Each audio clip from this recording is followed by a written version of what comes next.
the course of this sermon,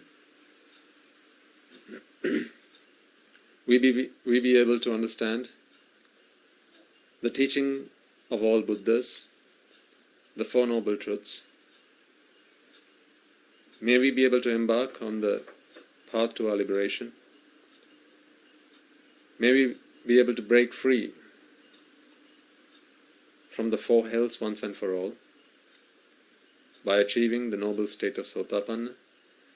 And for those among you who may have already achieved that noble state, may through the course of this sermon you be able to fulfill the subsequent stages and attain the supreme bliss of Nibbana.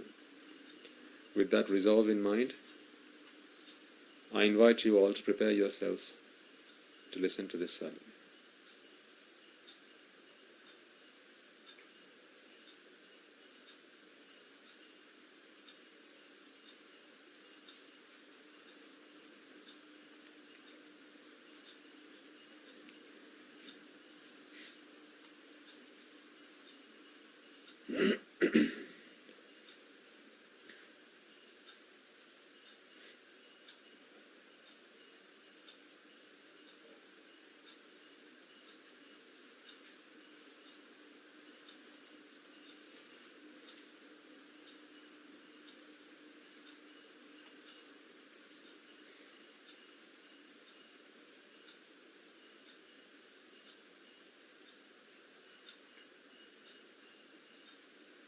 Okay.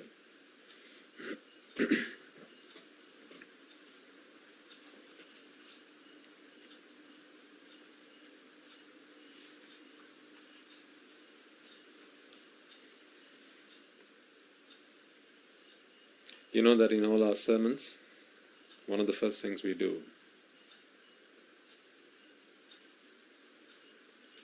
which is part of the preamble, is to invite the deities.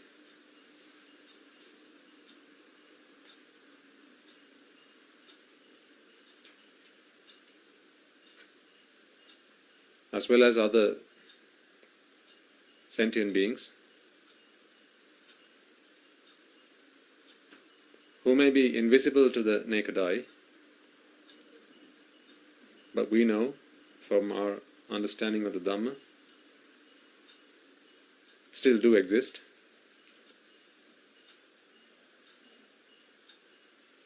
And they, just as much as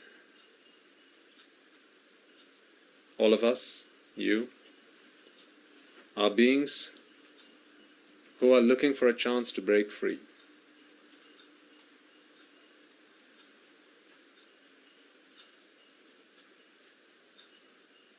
I hope when we make that invitation at the start of these sermons, at the start of practically any sermon, it is not just the monks here, but it is a tradition with deep meaning,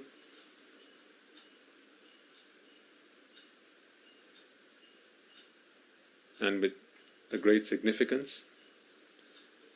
I hope that when you all join in on a sermon, you also take a moment to make that invitation.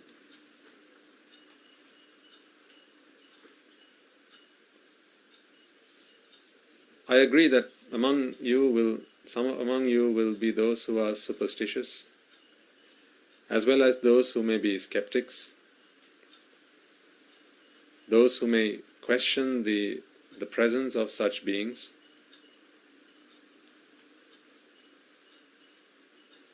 How can you say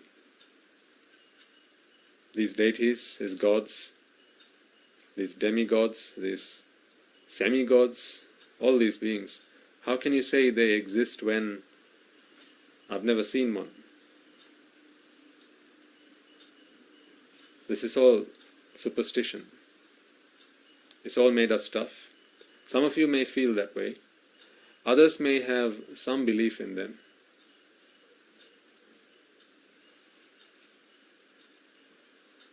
And more others who, as they progress on the Dhamma and realize the workings of the mind, realize in more depth and more breadth the workings of the Dhamma, the dependent origination process, how the whole system hangs together, how it is the sankharas that give rise to various forms of existence, you will most certainly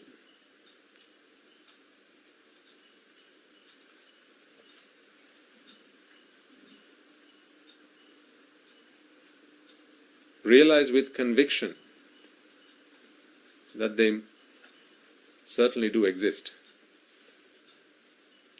So I suppose one way of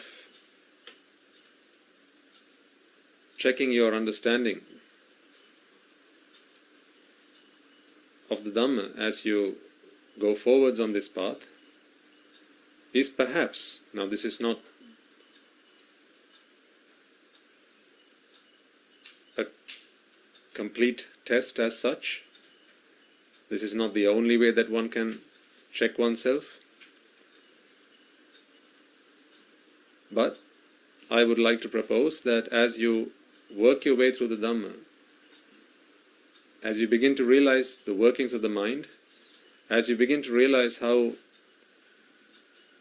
where there is ignorance and attachment, where there is room for abhisankara,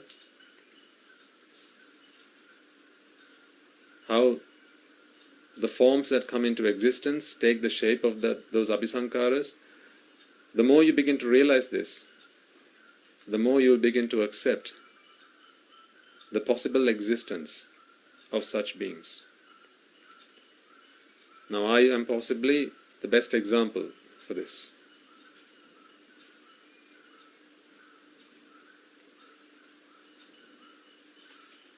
I am one of the biggest skeptics I've ever known.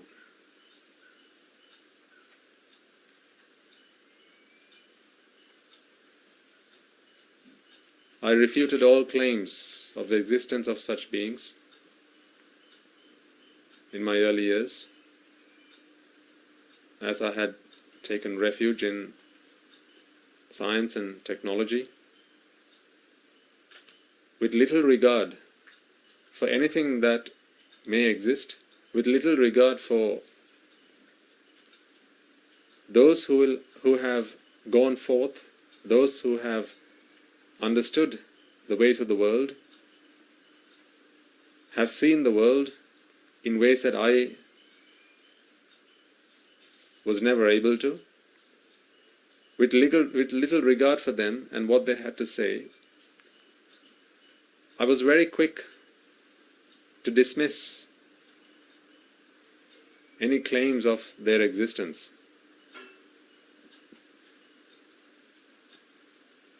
Because back then I thought I knew it all,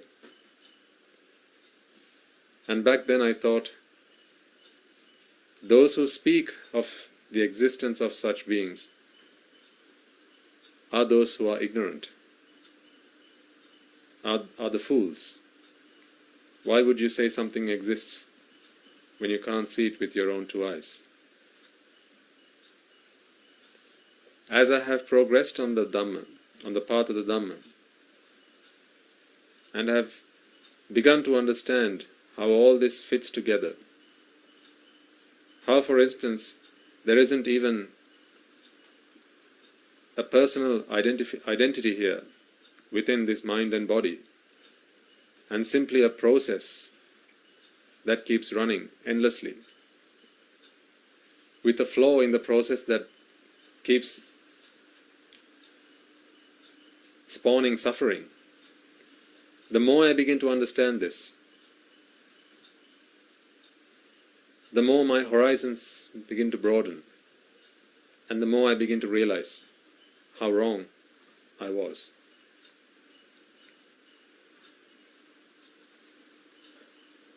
So as I suggested, one of the ways you can check yourself, one of the ways you can check yourself and your understanding of the Dhamma is how willing you are to accept that there are such beings that don't meet the eye. There are beings out there who are not all flesh and blood, who you may not be able to see,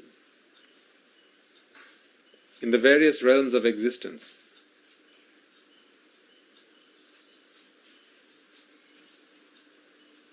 The more your understanding of the Dhamma, the less reluctant you will be to accept their existence.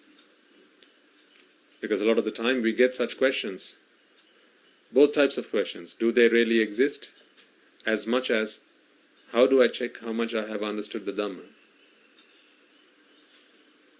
So the answer to the second is the answer to the first question, with what I'm suggesting here.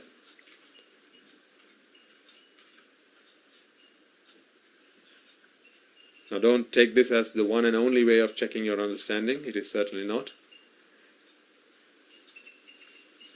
Your experience of how less you suffer compared to how much you used to should always be your acid test of how much and how well you are progressing on the Dhamma. But what I'm suggesting and what I'm offering to you is another check that you can do, a supplementary check if you like. This is not the be-all and end-all of it, but this is a supplementary check. This will complement.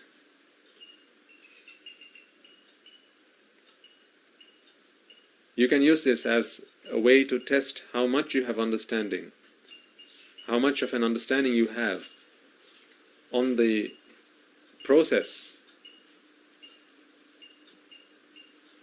on the master process that beautifully executes existence. Because at the end of the day, existence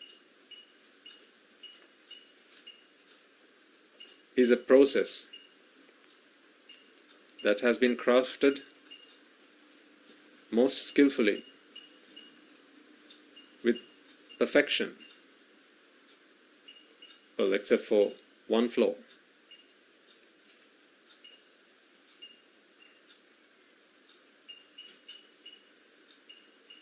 Perhaps you are wondering what that flaw might be. I will explain to you today.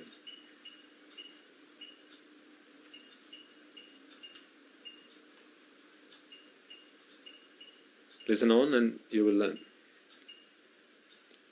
But what I'm saying is, as we make a start to our conversation, ask yourself how willing you may be to accept the existence.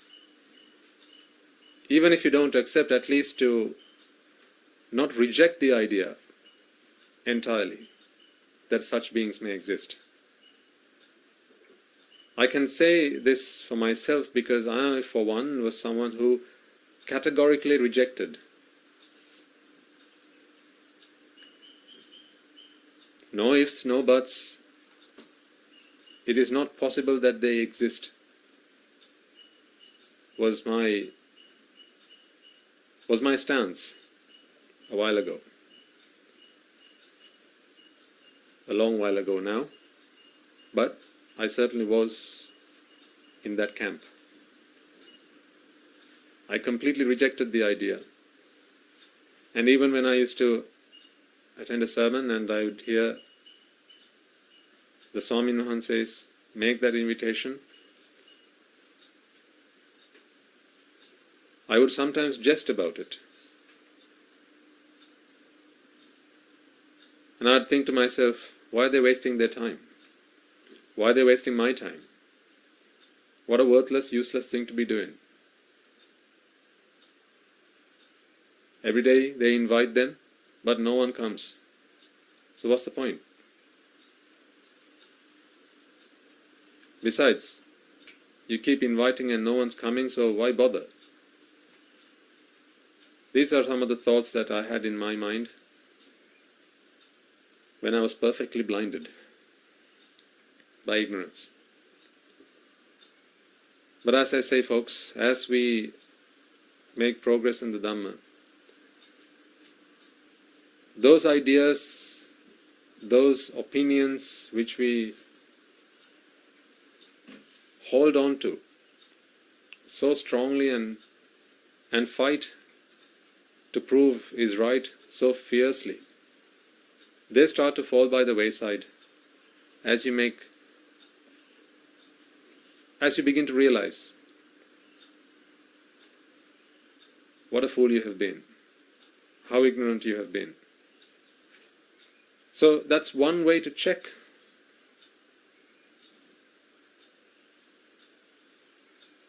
That's one way to test how much your understanding of the Dhamma has progressed. Because the more you are steadfast on the idea that what exists can only be that which can be observed through the five senses and nothing else can exist,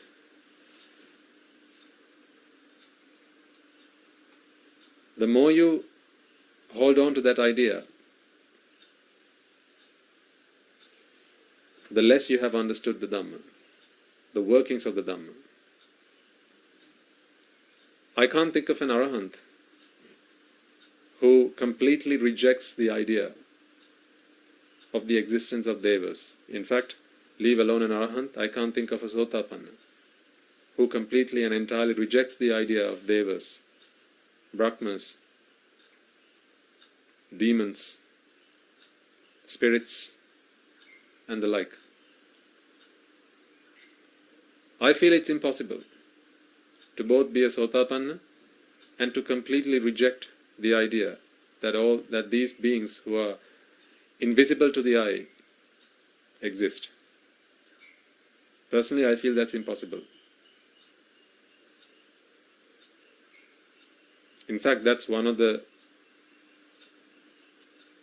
Dasavastuka Mityadishti, or the 10 things that one has wrong view about. Nati Satta Upapatika.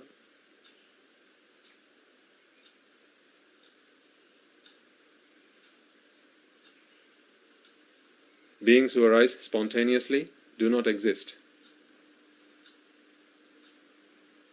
That is one of the ideas, wrong ideas,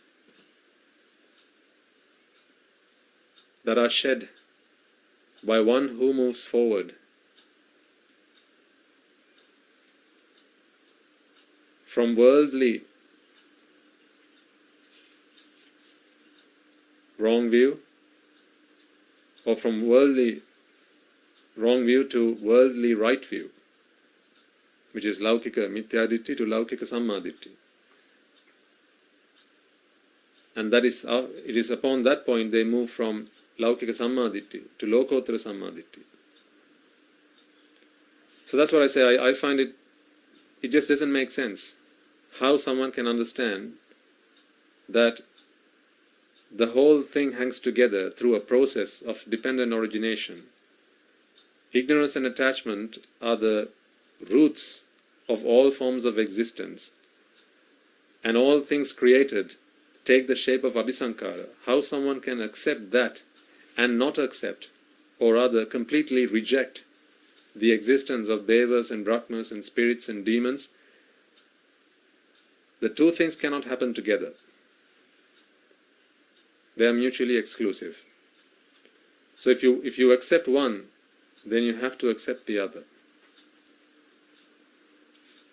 If you accept that dependent origination explains the workings of the world, it explains the way things work and operate, it explains how beings exist and how they come into being, how they pass away, how suffering comes into existence, and all the rest of it. One who accepts that, one who acknowledges that, how they can completely reject the idea or the existence of spontaneous beings, I struggle to understand that. As far as I'm concerned, I don't think that can be the case. So that is why I'd like to propose to you that if your mentality is one which entirely rejects the idea of devas, pretas, and other beings in the four great hells. Of course, you'll accept the animal world because that is observable to the five senses. But beings in the other four worlds of the four great hells, or the other three worlds of the four great hells, if you are someone who completely rejects the idea, I'd say take some more time to study the Dhamma, understand it, before you self-proclaim to be a Sotapanna. As far as I'm concerned, the two can't coexist. You can't reject the idea of the spontaneous beings and claim to be a Sotapanna.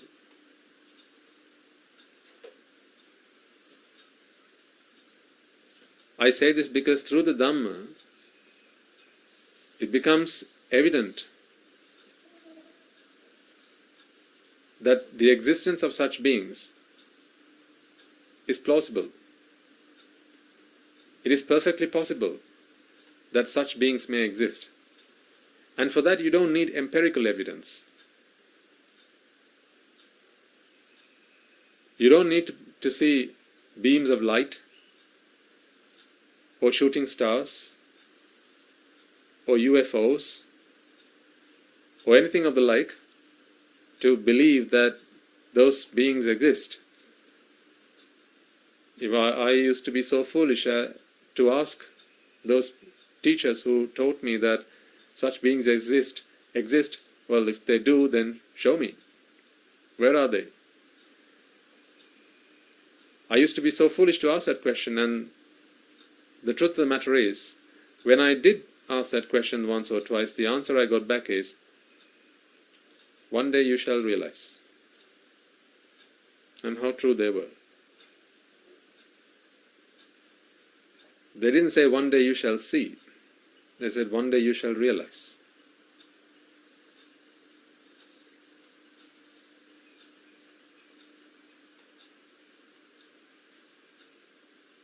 So, why am I talking about this? I like to propose to you ways and means in which you can gauge yourself on this journey. There are many other ways you can test yourself, like how good a husband or how good a father, how good an employee you are to your organization, to your family. Are you a Kalyana Mitra to your friends? How duty-bound you feel to others, how you feel about all other sentient beings, whether you feel compassionate towards them.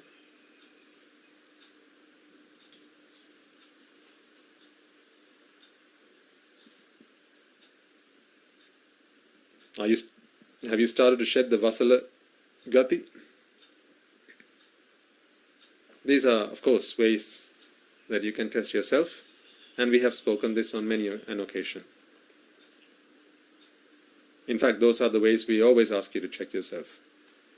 Now, I have always reserved myself from talking about this topic, particularly in our English sermons, because I have always felt that a primarily English-speaking audience who may be influenced by Western thinking,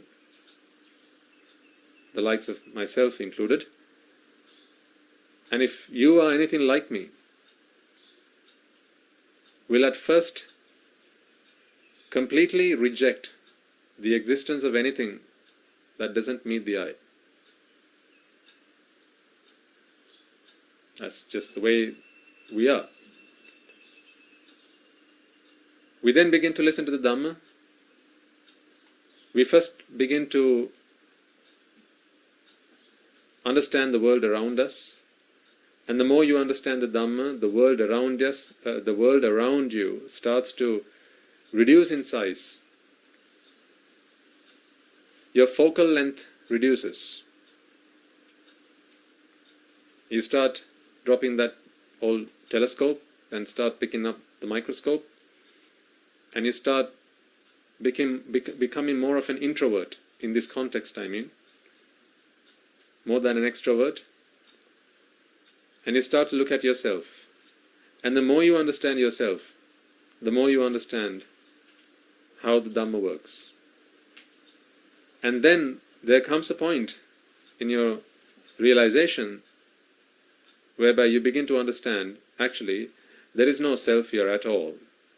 This is just a process. So much so that you begin to say, I am a process. And you do say I am just for convenience. That's just a convention. For the purpose of convention, for the purpose of convenience, you'll say I am, whereas all you want to say really is process. This is a process. So if this is a process, then this process can explain all things that have come into being. And then you begin to realize this process is able to bring about the formation of various things of various form, of various shapes and sizes. It does not say anywhere that those things have to be visible to the human eye. They have to be in the visible spectrum of the human eye. Where does it say in the Paticcasamuppada that anything that comes into being is always within the visible spectrum of the human eye?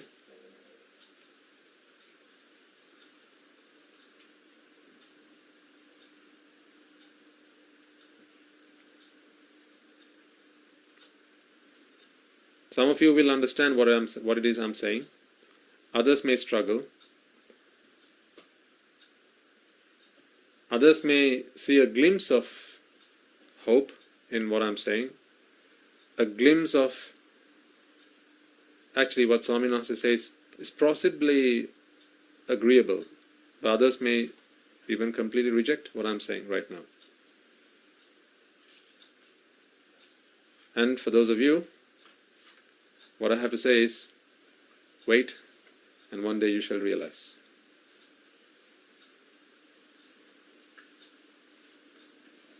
But as I often remind my parents when I get a chance to talk to them, there are some things in this world which are better to accept and at least be open-minded to. Let us not go as far as saying accept, but being open-minded to, and to conduct ourselves by working on the hypothesis that the aforementioned is true. Because if we don't, then the cost of neglecting it and completely rejecting it is too large, is too great. What do I mean by that? Say, for instance, someone rejects the existence or the idea of the four great healths, and therefore their actions are not disciplined, and they believe that I can conduct myself in any way. Why do I care if my words hurt someone, if my actions cause pain to others? Why do I care? Because this is going to be it. I'm a materialist. When this body dies, that's me, I'm dead. And it cannot be that the hells exist. Now, that's all good and well, but the problem is, what if it does? The problem is, if it does, and you reject the idea, then you've got a lot to lose. Whereas on the other hand, if you don't reject it, and the hells don't exist, but because your belief is that they do exist, you are careful in your actions, in your words, in your thoughts, and you work to rid yourself of the defilements. Now, what harm has been done? What have you lost?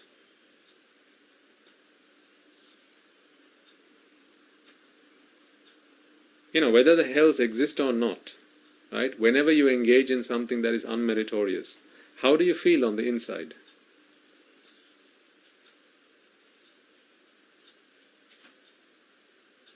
Does anger and hatred burn you only because the Buddha said so? Had he forgotten to mention that, you wouldn't have been so torturous on the inside when you get angry? Have you ever looked at yourself in the mirror when you're angry?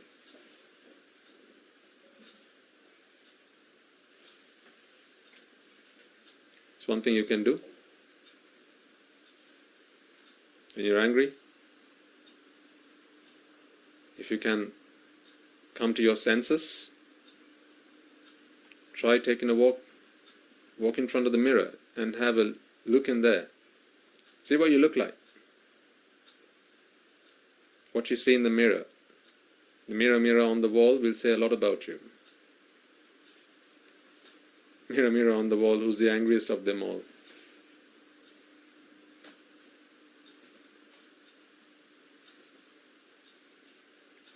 Even when you're not angry, just go stand in front of the mirror and frown. Look in the mirror and frown to yourself. Like when you are angry. At all those bodily expressions of anger. Right? The wrinkled forehead, clenched fists.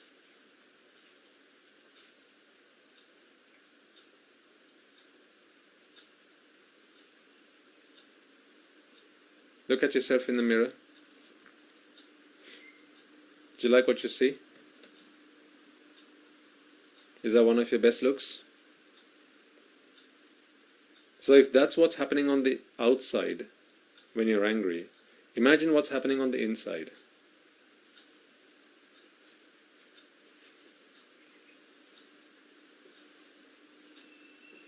After all, the face is the mirror to the heart, isn't it?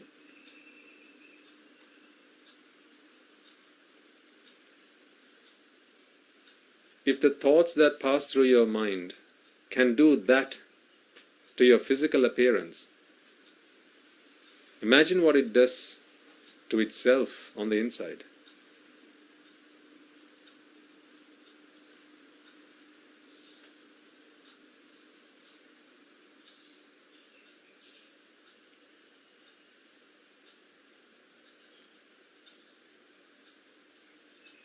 Right? That's what anger can do to you.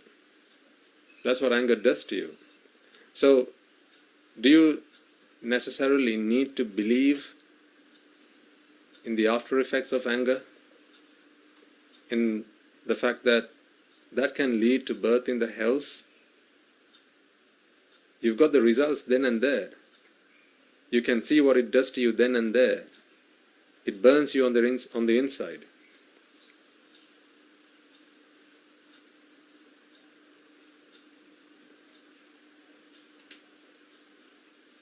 So what it does to the mind, what the mind does to itself, or what anger does to the mind, what aversion does to the mind. In fact, you're only seeing a small portion of that when you look at yourself in the mirror. So coming back to what we were talking about,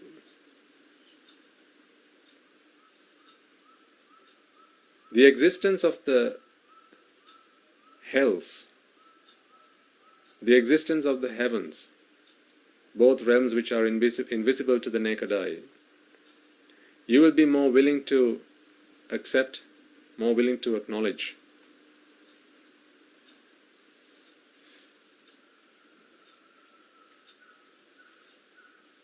The more you understand the Dhamma. I can only see it working that way.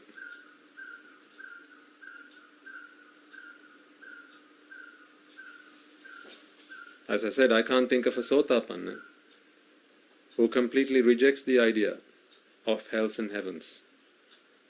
Not because the Buddhas talked about wrong view and the 10 things that one holds in wrong view. Not because the Buddha said so, but because for one to become a Sotapanna, they must at least begin to realize that what's going on here is a process. They must have moved away from the self-view. We have spoken about this as Sakkaya Ditthi.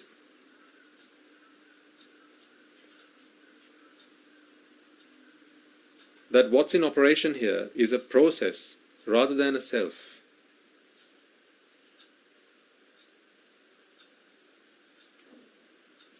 So if it's a process, and ignorance and attachment, ignorance is the forerunner of this process, and attachment, the hijacker of this process. And Abhisankara, which is the creator, the architect, which orchestrates the entire system, then the arising of beings which are invisible to the naked eye is entirely possible.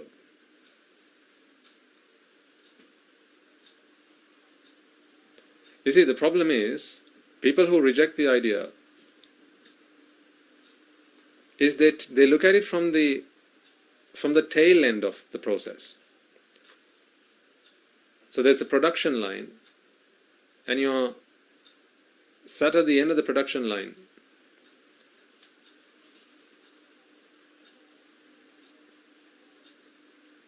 And you're looking at the goods, the products that come out at the end of the production line, with no knowledge, with no insight as to how the thing works on the inside, because it's all covered up. All you see are the end products.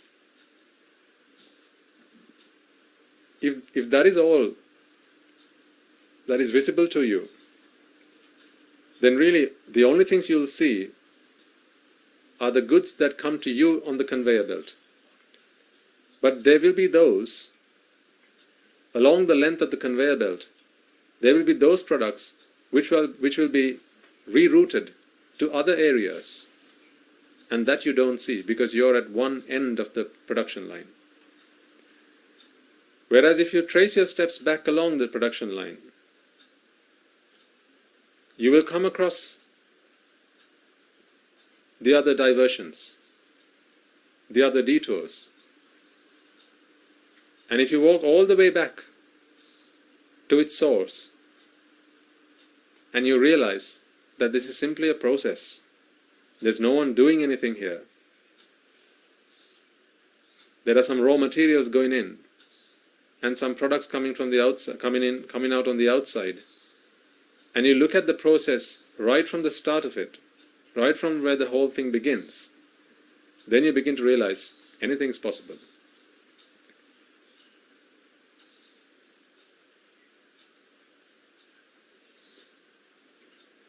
Now, if you're struggling to absorb and acknowledge or accept this idea, then don't worry too much.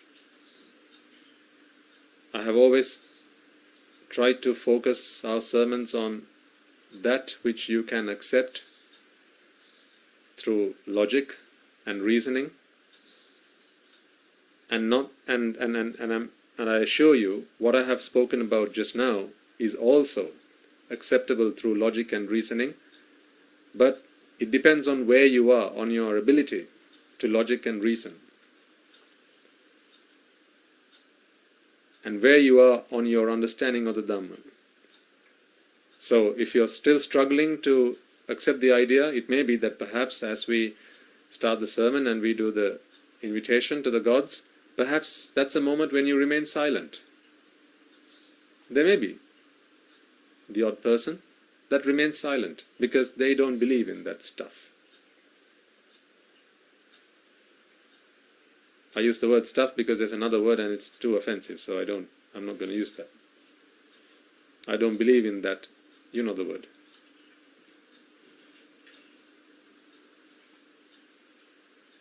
So if you rank among them, I'm saying it's okay. It's okay. Wait, and you shall realize. One day you shall realize. You don't need to go and do any other experiments. Some people do a lot of work. They really do struggle and try really hard to go and see gods, and they go into the devalas and all sorts of places, and they work on black magic and various other Ouija boards and various other things people do to look at spirits and gods and demons and to communicate with them. All I'm saying is, wait and you will realize. You don't need to try and struggle so hard.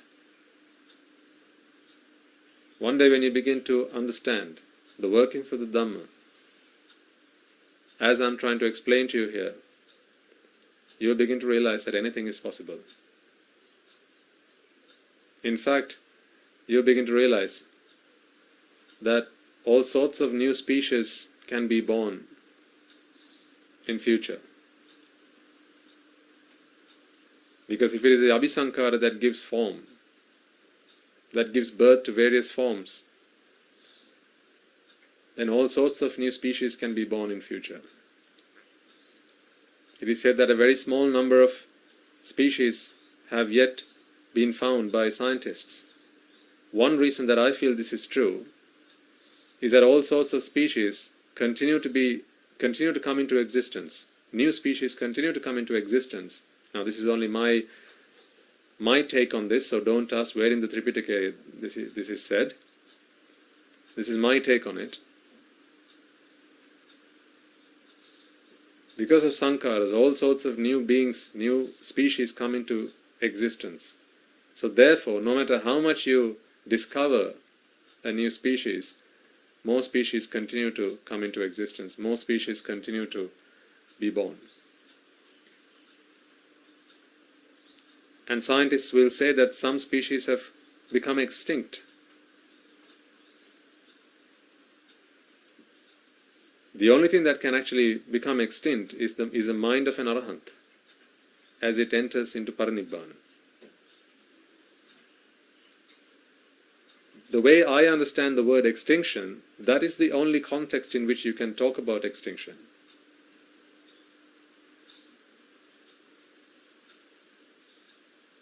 As the causes for anything to come into being have ceased to exist, from that point forward, nothing can exist. And hence existence, or rather extinction. So, the way I understand it, the way I read it, the way it's become, I like to say, obvious to me, is extinction can only be talked about in the context of the mind of an arahant. This side of the fence, those beings that scientists are really having a tough time, and environmentalists who try to preserve those beings going into extinction, if they were to talk to me, a simple answer I have to say to them is, don't worry, they'll come back again.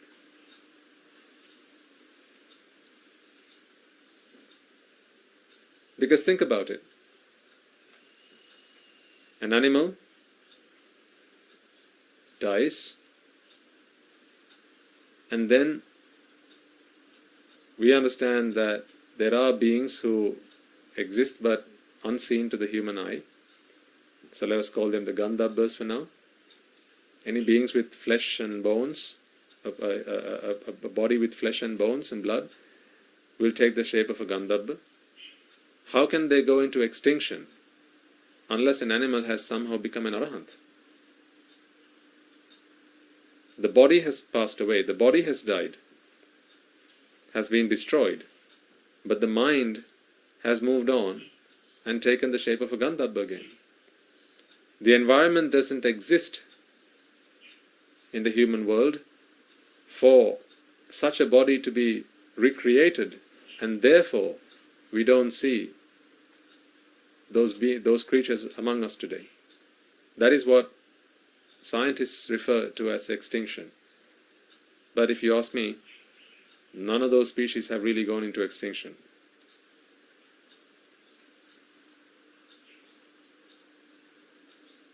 How can you say, Swamin Hansa? Wait, and you shall realize. Prove it? I've got no time for that. Because if you want proof, the proof is in what I'm saying to you right now. That is the proof. The Dhamma is the proof. The process of dependent origination is the proof. The only way to extinction is to uproot all causes for existence. To rid all causes for existence, and now you can talk about extinction. Where greed or desire, aversion and delusion, and non-desire, non-aversion and non-delusion, lobha, dosa, moha and alobha, dosa, amoha. The 6 causes, the 6 primary causes which bring about existence, once all those 6 causes have been extinguished, now we can talk about extinction. Because now there are no causes for anything to come into being. Isn't that when extinction can actually be a valid term?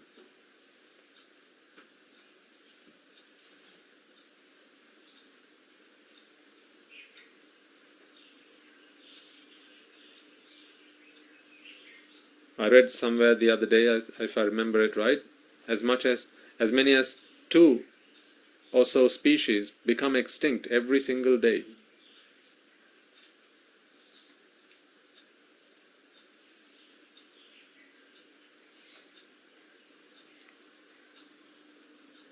That might send a shockwave down the spines of environmentalists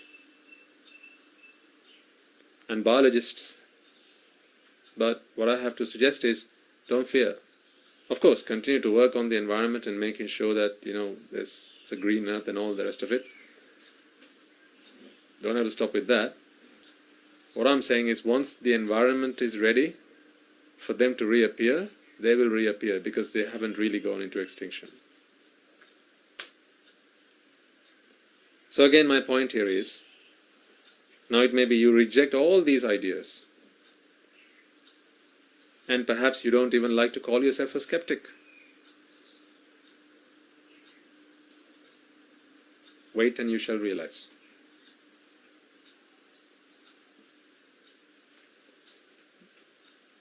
The more you understand the principles, the doctrines of anicca, dependent origination, the more you'll realize that really anything is possible.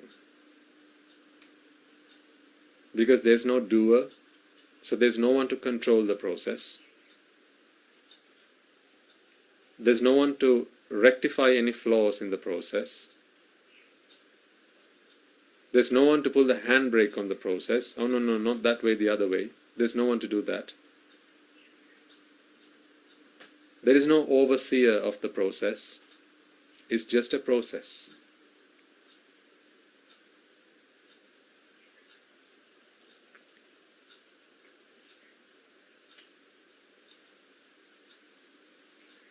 Why do we talk about the process? My intention of talking about the process is not to somehow convince you that gods and pretas and those beings who are invisible to the naked eye actually do exist. That is not my intention, that is not my purpose. My intention is to somehow help you understand that one, suffering is entirely a product of a process. You'll remember when I first introduced the idea of dependent origination, I asked you to fill the 2 words dependent origination. I asked you to put some words in between those 2 key words, to sandwich it with suffering. Do you recall that? When we talked about dependent origination, I told you, actually you need to put in a few extra words. And when I say dependent origination, you got to think in your minds, the dependent origination of suffering. We spoke about this a long time ago. Because it is the origination or the dependent origination of suffering, which the Buddha explains to us, he of course was able to realize, he of course understood how all sentient beings come into existence,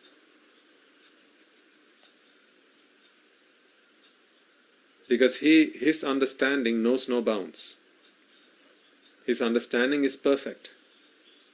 He is the omniscient one, so he understands literally everything. If there is anything to be understood, he understands it, and whatever he understands is all there is to understand. So you can take it both ways. Whatever there is to realize, he has realized, and whatever he has realized is all there is to realize. Whatever he has seen is all there is to be seen, and whatever there is to be seen, he has seen. I think you understand what I mean by those words. So he's the omniscient one. Now, his intention as the Buddha was not to make us all omniscient ones, because he realized how tough and difficult and arduous that is. If anything, once he became the Buddha, that is probably when he probably asked himself, why did I not take the shortcut when I had that opportunity at the feet of the Lord Dipankar? He probably asked himself that question the moment he became the Buddha. Well, perhaps he didn't. How can I comment on that? Perhaps he did, perhaps he didn't. But either way, his intention was not to help us all become Buddhas. If that were the case, he wouldn't have preached the Dhamma. His intention was for us to free ourselves, was to help us free ourselves, help us liberate ourselves. And for that, all we need to use the dependent origination system, the process, is to understand how suffering comes into being. That is why whenever we talk about dependent origination, perhaps when two Buddhas meet each other and they talk about dependent origination, they speak in terms of the dependent origination of everything. But when you and I get together, we talk about the dependent origination of suffering, which is just one of the things from that pool of everything. We don't need the rest, because we have a bigger problem on our hands.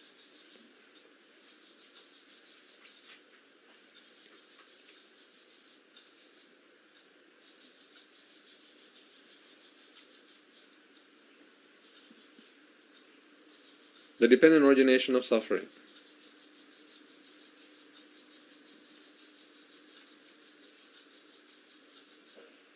This doctrine was put forward by the Buddha for the benefit of sentient beings like you and I, to understand that we ourselves are responsible on our own for the coming into being of suffering.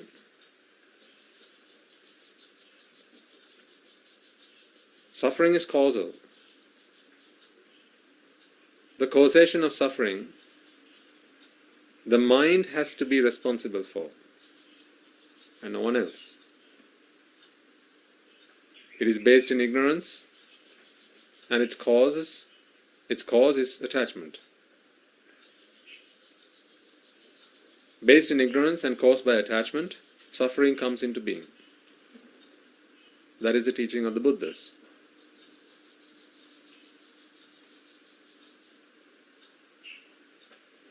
And it is to understand that we must strive. Now, I mentioned right at the start of the sermon that this is a perfect system except for one flaw.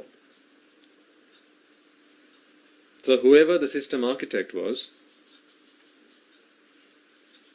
unfortunately, there is a flaw in the system which becomes obvious to the perfect one.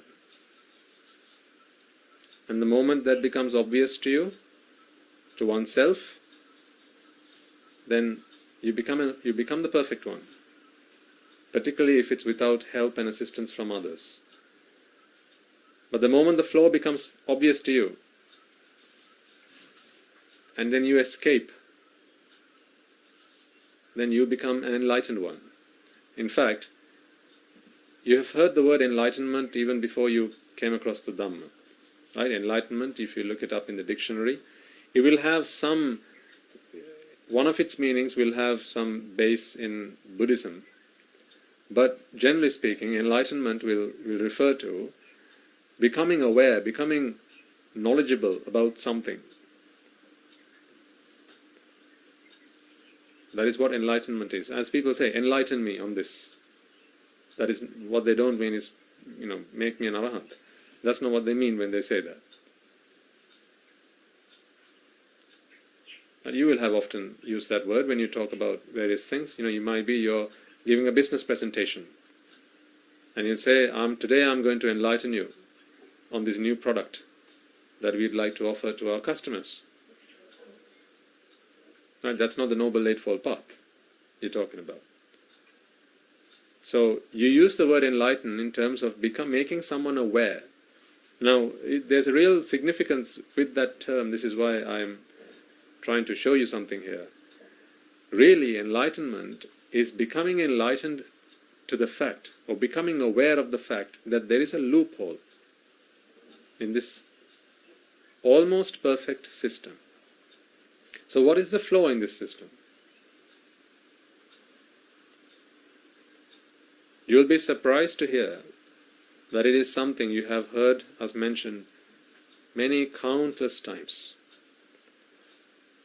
So much so that sometimes people disregard it because they hear it day in, day out, all day long. The flow in the system is merit.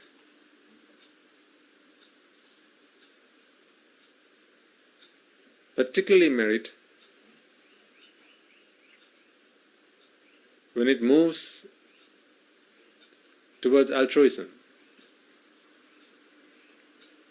which is where you think about others before you think about oneself.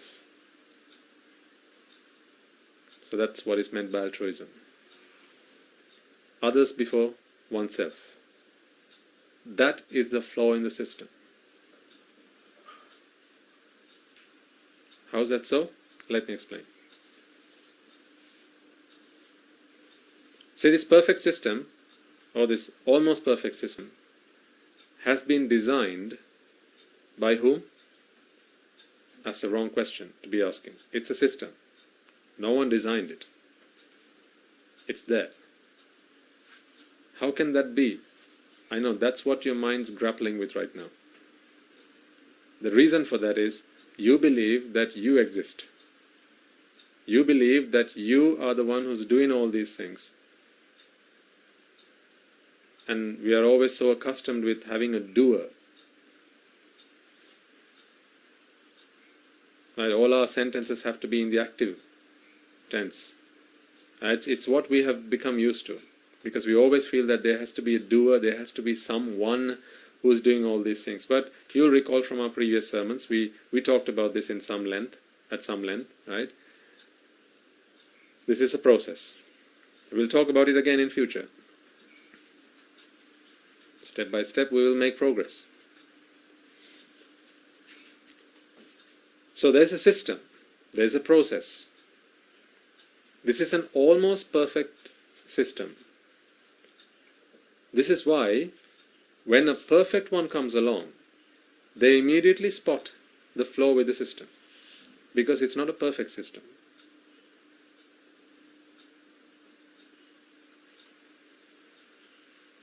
Because if it were a perfect system, then a perfect one wouldn't find a flaw in the system. Would they?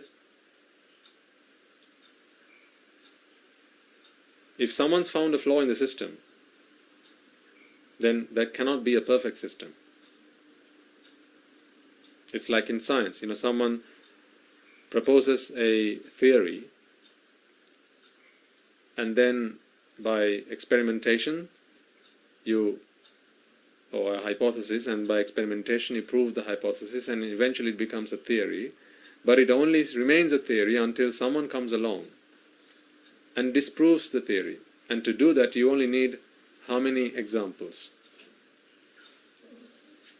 How many examples do you need? How many cases do you need to disprove a theory? You only need one. If you find one instance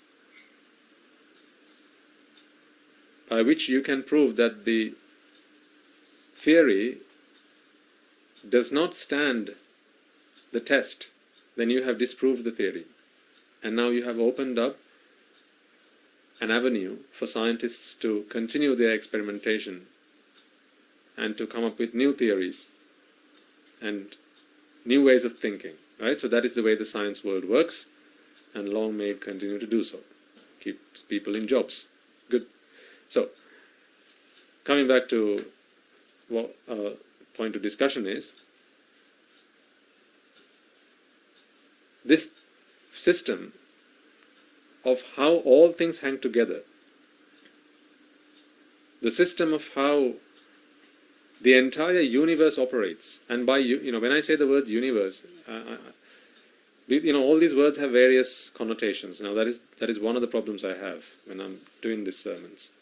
Because when we say universe, the first thing that comes into mind is, so that's the 9 planets and the sun and the solar system and Andromeda and all the other galaxies, that big thing, that universe where we speak in light years. That is not what I mean by universe. What I mean by universe is everything that exists. So, whatever exists is what I hereby refer to as the universe. So don't think the big massive galaxies and the black holes and all that stuff. That's not what I'm talking about here. I'm simply talking about everything that exists. Your universe.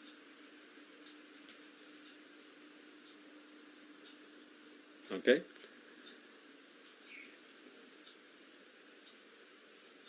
The process that operates for this universe to exist has one flaw in it.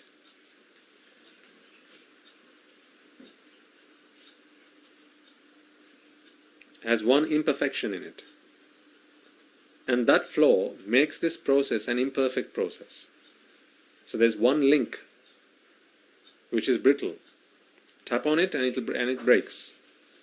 And like a chain which is only as strong as its weakest link, the moment you find this link is the moment you have broken free. Now, of course, to find that weak link, you need someone. Again, by someone, now you've got to take it in the context that someone exists, but someone doesn't really exist. This is a very multi-dimensional conversation. That is the problem. Well, you asked for it, so I'm giving it to you now. You have asked in your questions, Swaminatha, please explain to us the things you're thinking about these days and how you're progressing in the path. So from time to time I will share some of my thoughts with you. Now, something I feel, which I hope I'm not right in saying this. This sermon you will probably listen to about 10 times over. But perhaps the previous sermons, whereby we talk about respecting your elders, being good husbands and good wives, and being a good student, and being kind and generous to everyone, perhaps that not so many. Not so much. Not so many times. But anyway, for your philosophical musings, as you have asked, I will share some of my thoughts. So, coming back. So you must realize I'm jumping between dimensions here. When I talk about a someone, I'm talking about a someone in a conventional sense. Because I cannot talk about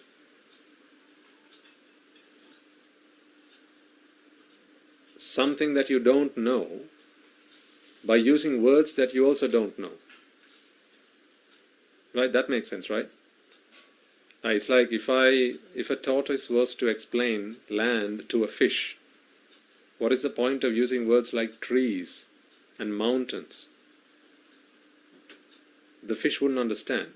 So a tortoise would have to use words that a fish does understand, because those words are not in its vocabulary even, let alone have a sense of what they mean. So it's going to have to use words which the fish is aware of to explain this novel concept. And then eventually, step by step, perhaps the fish may one day get a glimpse of the world offshore, or on shore rather, and then begin to realize, now I see. That one glimpse is enough to accept with conviction that what the tortoise has been talking to me about this far is true. All that remains now for me to do is to realize that for myself. Right? So likewise, I'm trying to talk to you about a concept that you may be foreign to, but I have to use words that you are familiar with. Hopefully that is obvious. So I'm talking about a system which orchestrates the entire operation of the universe. So this is how everything exists. And for your purpose, how suffering comes into being, it's an almost perfect system. Because it's an almost perfect system, an almost perfect one would not be able to spot the flaw with it. Hence you need the perfect one. So the perfect one is always one better than the system.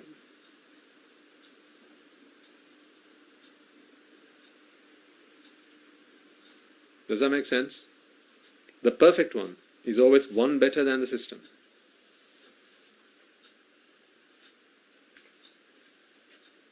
One day I'll explain to you that it is by the system itself that the perfect one is also made.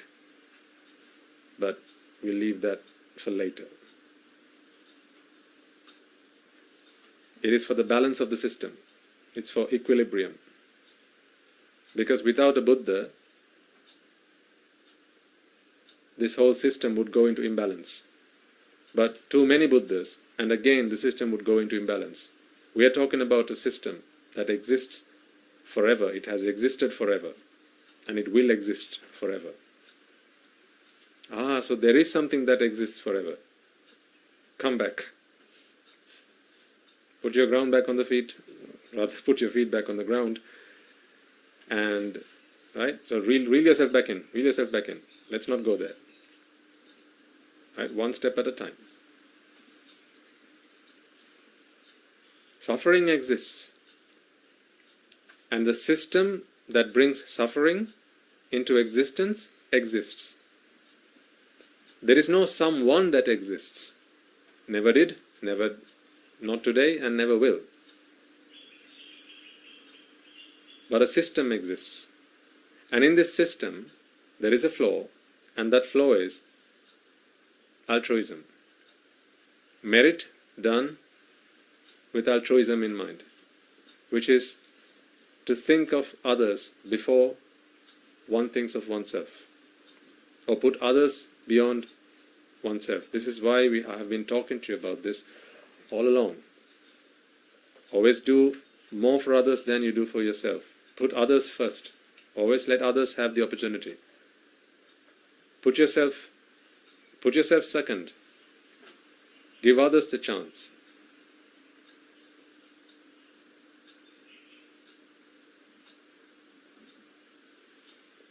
That's an anomaly with the system.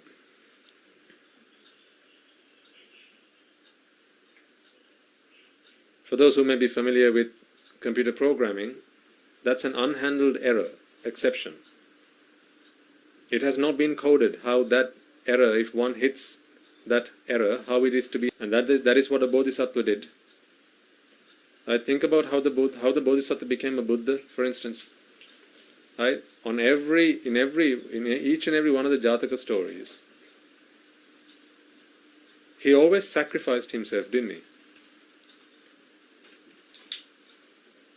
Right? We learn about how he gave himself up, blood, sweat and tears, for the benefit of others. He always gave himself up for the good of others.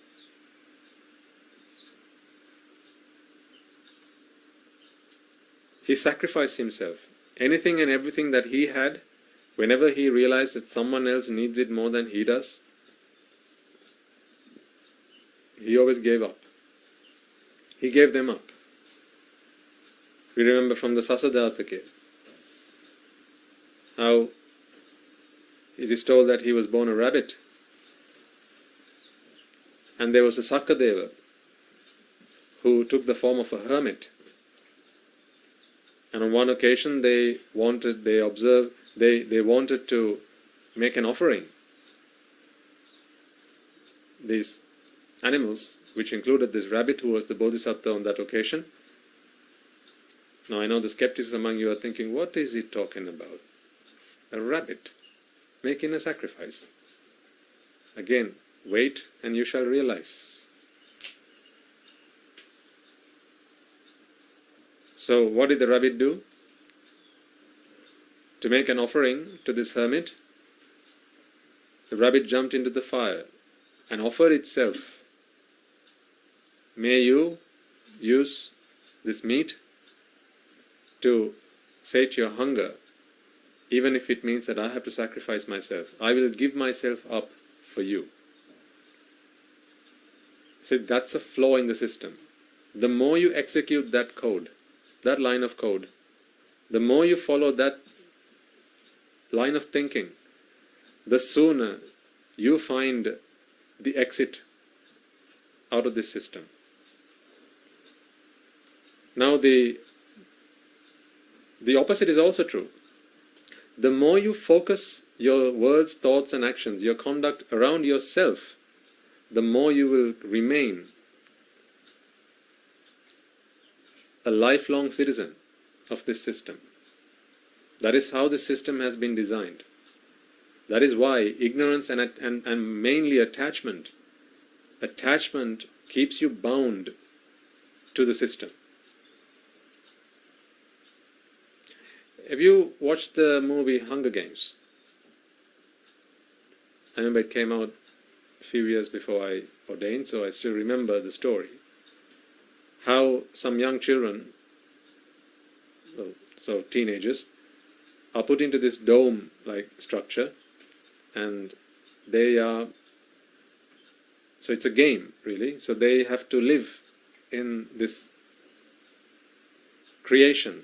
So there's an architect who has built this stage, and they just go on living, and then the architect along with his people, they control various elements of the environment in which they coexist, and well, the story goes from there.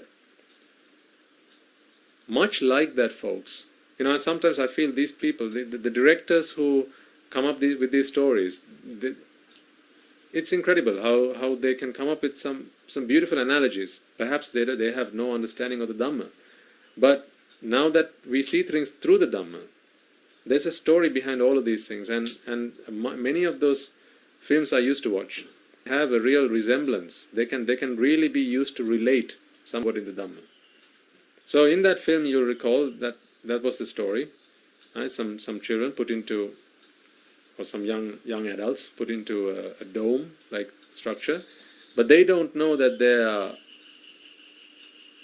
in this game until much later on. And there's an architect who controls the whole thing. So much like that, imagine there's a system. This is the game. You recall we mentioned a game long time ago in one of our sermons. If you don't like the game, then I said get the hell out. If you don't like it. Right? So in this game, there is an architect. Now that architect is not a person, but it's the system. So there is no person, there is no creator, but there is a creation. And that creation operates in accordance with the system. This is the process which orchestrates the going-ons and the whereabouts, and how all the interplay between each of the actors in this game. And you and I are all actors in this game.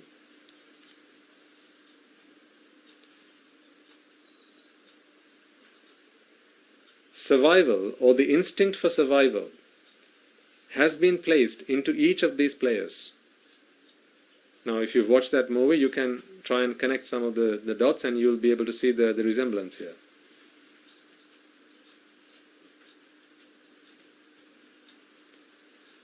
Instinct for survival.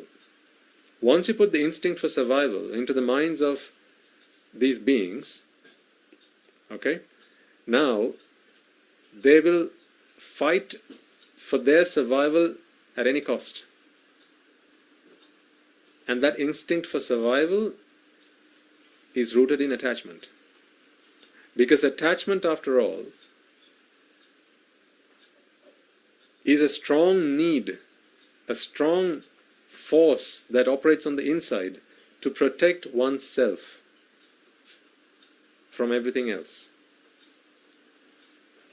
I before everyone else. So that's self before others. Because when there's attachment, there is always a self that comes into creation, comes into being. And when there's a self, now that self requires self-protection. Aren't there a lot of words that have come into use today that start with self? A lot of words we use today, the whole world is centered on self, right? Self-preservation, self-confidence, self-assertion. A lot of self-words. Selfish. All of that is rooted in attachment. Because once the bug that is attachment gets implanted in the mind, and the notion of a self comes into existence, now that self has to be protected at any cost. And when you do that, the more that happens, the more you become blind to the flaw in the system.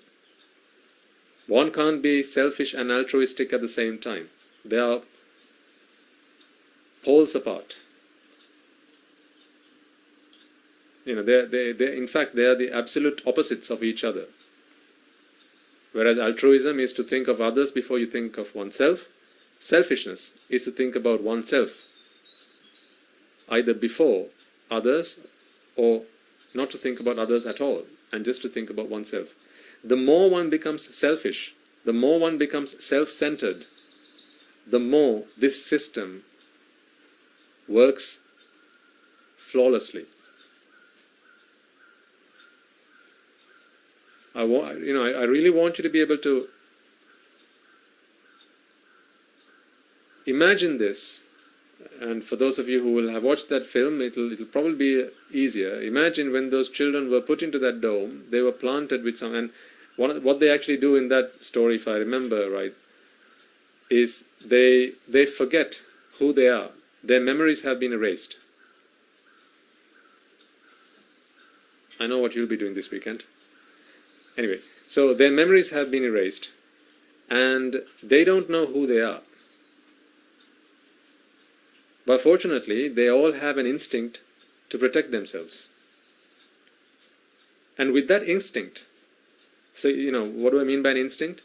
It's that feeling on the inside that I have to protect myself. In fact, it is probably the feeling of a self instinct. It's like a gut feeling that, I am here and I have to protect myself at all costs, from all dangers, from all threats, for my survival. And if there's something to eat, then I have to make sure that I have my portion. Seriously, why am I relating this story? Because I want you to think about how you conducted yourself back then, and how, if you have been taken on our advice and guidance, how perhaps you have now changed. So the more you change, folks, the more you move towards the loophole in the system. The more you move towards the anomaly in the system, and then one day you're going to hit the anomaly. One day you're going to discover that. And the moment you discover that, then from then on, your route is in the direction of the exit. So, again, going back to the story, those children, their memories have been erased, but they have an instinct for self-defense. See, another self word. All centered around this feeling that I exist, and for my existence, for my survival, I have to do all these things. They even talk about self-delusion. Isn't self the delusion? That's a really funny word, isn't it? Self-delusion? Or rather self-deception? It's a funny word because deception, or rather self, is the deception. So that's deception. Don't know why people talk about self-deception. See, this is the problem with this multi-dimensional world that we live in. People talk in 2 dimensions. In a 2-dimensional world, I exist and everything around me exists, and I have to protect myself from the things around me. And to do that, there are some things I need to bring closer to me, and there are some things I need to move away from me. So that's in a 2-dimensional world. Once you move away from that dimension, that's what I refer to as a paradigm shift. When you move away from that 2-dimensional world, when you go through that paradigm shift and you start seeing the world from a 3rd dimension, you begin to realize that this sensation, this feeling of a self, in fact is the delusion. That is the deception. That is the biggest deception.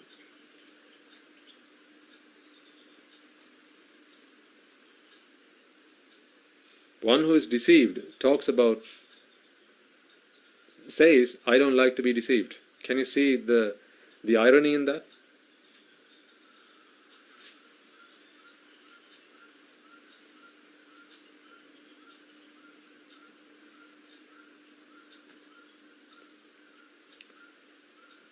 So, with this feeling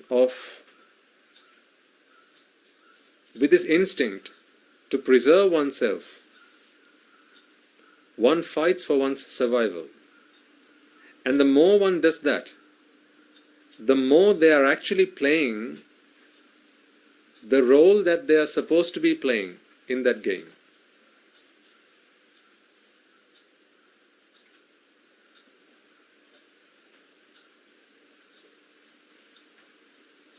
Now, I have a very faint memory of the movie, but perhaps some of you will have a more vivid memory of it.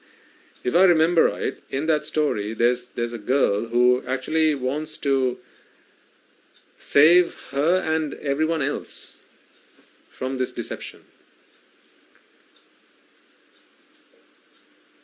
So she's not only concerned about her safety and well-being, but also that of others.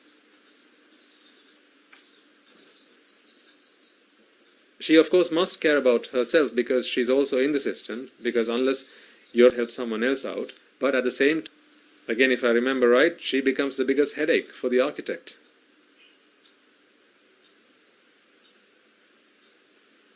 And then she starts a revolution. And then there's a huge uprising, and the whole thing starts falling apart.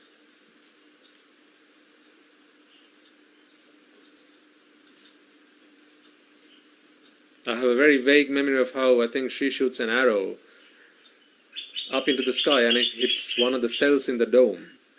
And all of a sudden she realizes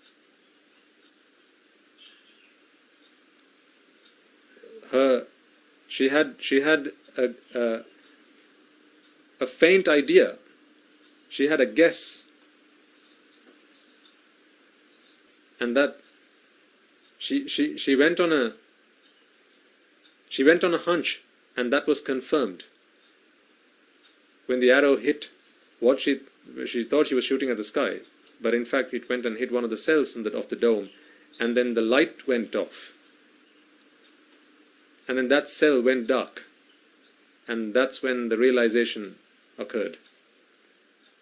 So she was doing that not only for herself but also for others. See, that is the flaw in the system. The moment you put others before yourself, the moment you start thinking about others and the good of others before oneself, the system cannot bear that. Because the system is not designed to sustain that sort of behavior. As far as the system is concerned, that's bad behavior.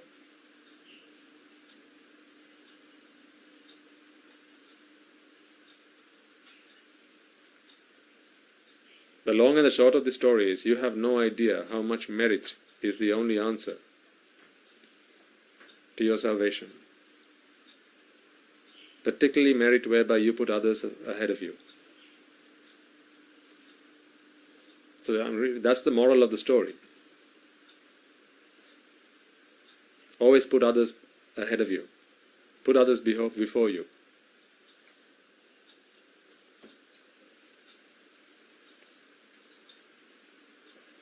A bit of self-sacrifice goes a long way.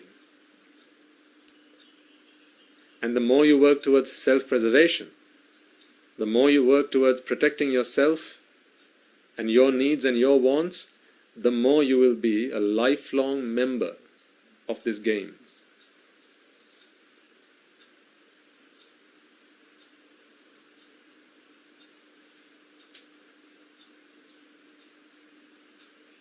And then freedom is only a fantasy.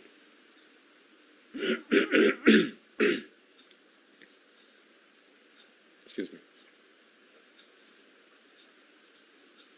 So the flaw in the system is altruistic merit. Now again, going back to the Bodhisattva, what did the Bodhisattva do? In the countless births that he endured, or an infinitely long journey in samsara, what did he do in each of those births? In his last birth as the Vesantara, take a moment to remind yourself, what did he do? He gave up his children, again to a hermit. He put others ahead of himself.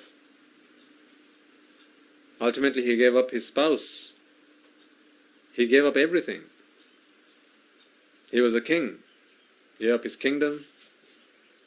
He gave up all his belongings. On all these occasions we see how the Bodhisattva put others ahead of himself.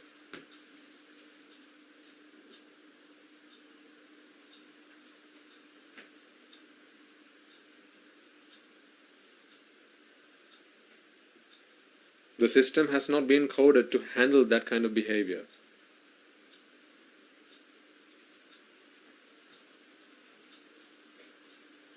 That is an unhandled exception. That throws a fatal error.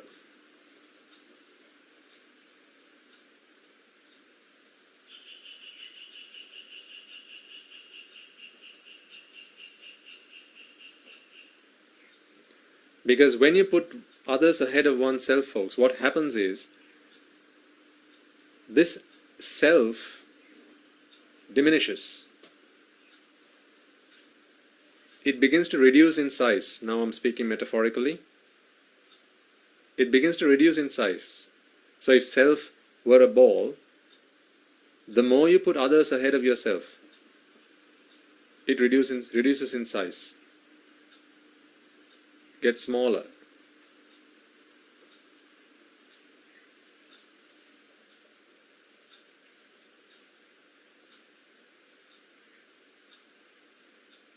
At first it's difficult, because you have to fight the urge.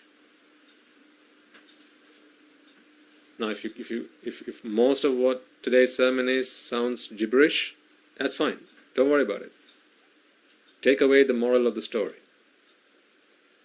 There's always a takeaway for you. It's fine if you don't understand the inner workings of all this. Just because you don't understand how all the capacitors and the transistors and the resistors work inside the television doesn't mean you don't take one home and plug it in and start watching TV. Right? So all you want is the end product. So I'm talking to you about the inner workings of it because you asked. I know you'll never ask again.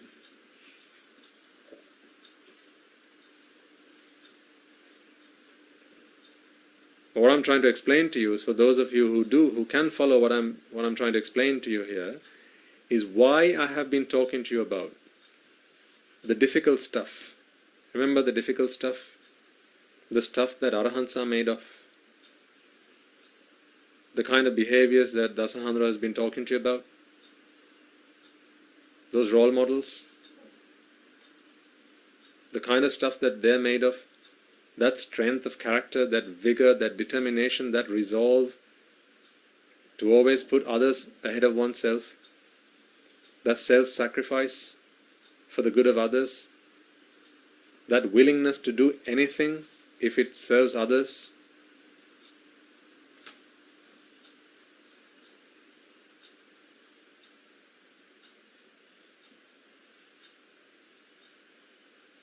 Remember the time once when the Bodhisattva was ever so hungry, and he finally managed to find something to eat.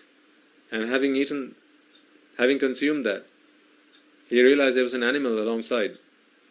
I think it was a female dog who was trying to feed its little pups, and she was hungry.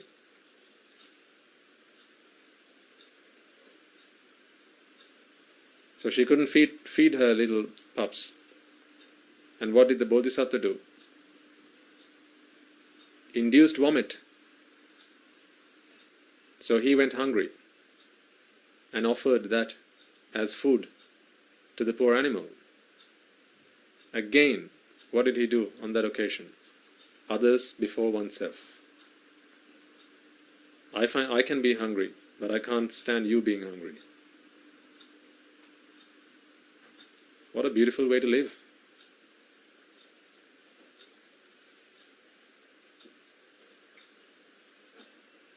What a great motto to shape one's life around, others before self. As I'm saying, folks, you don't need to understand the inner workings of this. The only reason I'm explaining this to you is because you're curious. But the things that we say, that the advice we give, I hope you begin to understand, are not just words. This is not just, stuff we think, you might as well try and help others. No, this is all based in logic, in reasoning, and the truth.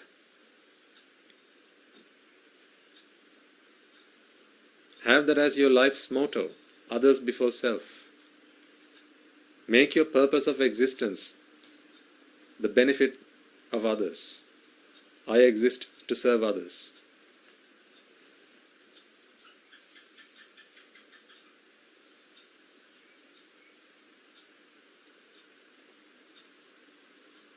I exist to serve others.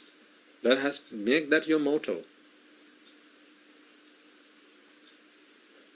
That is the moral of the story. That is the key takeaway. Even if you didn't understand one bit of all that technical detail and jargon that I just spewed at you, that's fine. Don't worry about all of that. 1 in 100 might understand that. Maybe 1 in 1,000. That's fine. Don't worry about that stuff. But this stuff you understand. The problem is, where most people, when we give this advice, They want to know why. But why do I have to be like that? And then we explain. And then they don't understand it. And then they tell themselves, I don't understand it, so why should I be like that? As I said, this is what I have been trying to explain to my parents for some time now. I give them advice all the time. Engage in as many merits as you possibly can, in as much merits as you can. Light the lamp, do the Buddha Puja, help people out, do as much good as you can, particularly putting yourself second. Put the donkey last and put everyone else ahead of you. And sometimes they ask me why. Why does that work? How does that work? For bad or good, unfortunately my father's a scientist. That's his problem.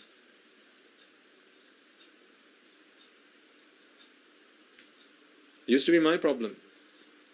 But in some funny roundabout way, it also was my blessing. Because I always analyzed things through science, but I suppose the way I worked was I was always willing and open to new ideas. And today, through science, I am able to see the real science. And that has come through realization. As my teacher once said, wait, one day you shall realize.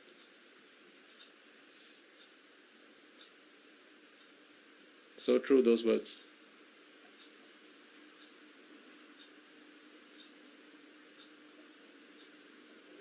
The flaw in the system, folks, is altruistic merit. It's not just any old merit. The flaw in the system is altruistic merit. Merit whereby you put others before yourself. So what's the difference? I'll give you a very simple example. And I want you to think along those lines. Say there's only one meal or one plate of food left, and there's two of you.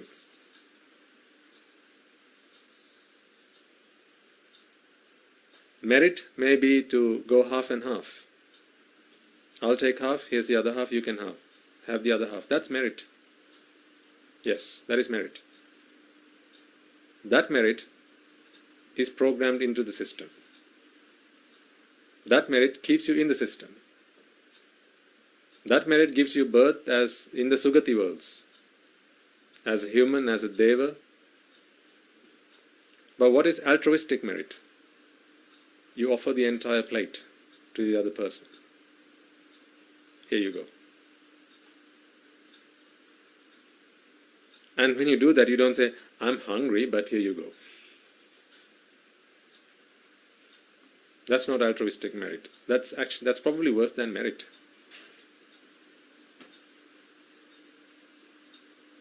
Because there's an unsaid line in there.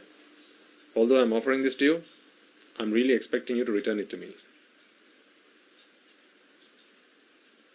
Altruistic merit is where you offer that plate of food, just that one plate of food to the other person. Here you go. You can have it. If they offer half to you, that's fine. Take it. You don't have to say, no, I'm doing altruistic merits now, no. You have to take this all. I'm going to go hungry. That's not what I mean here. Of course, this always has to be practical.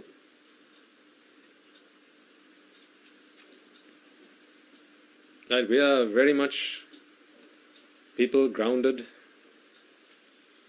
on planet Earth, right? So we always look for answers very practically, very practical answers, very pragmatic answers.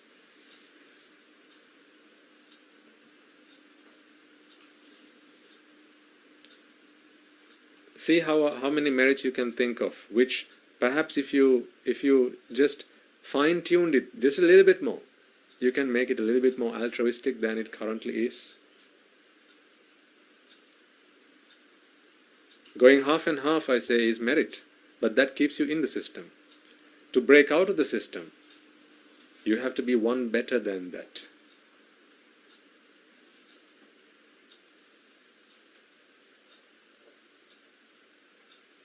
See, that's the secret no one tells you.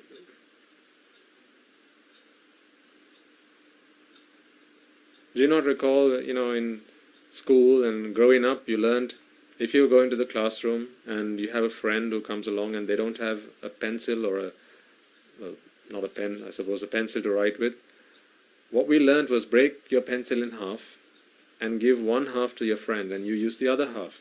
That is merit. Of course that's merit. Is it bad? No. That's good. That's so good. It will give you birth in probably the Paranimita Vasavarti. That's how good that is. But that's also in the system. Aha.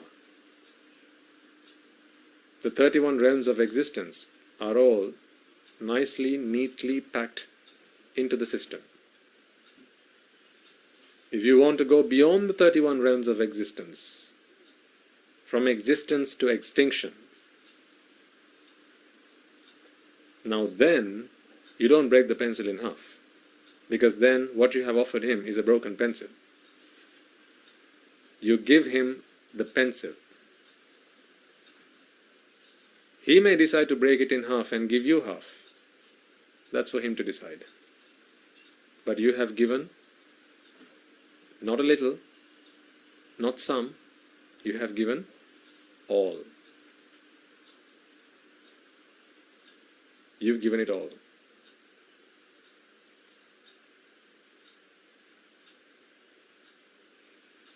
The moment you do that, that line of code hits an exception. That path of execution hits an error. The system is not designed to handle that kind of behavior. Because you can't do that if what you're thinking about is the self. And self is a key component. Attachment is a key component for the existence and the survival of this system. This system is anchored on attachment and the self that is born out of it. When you're being selfless, the system can't bear that.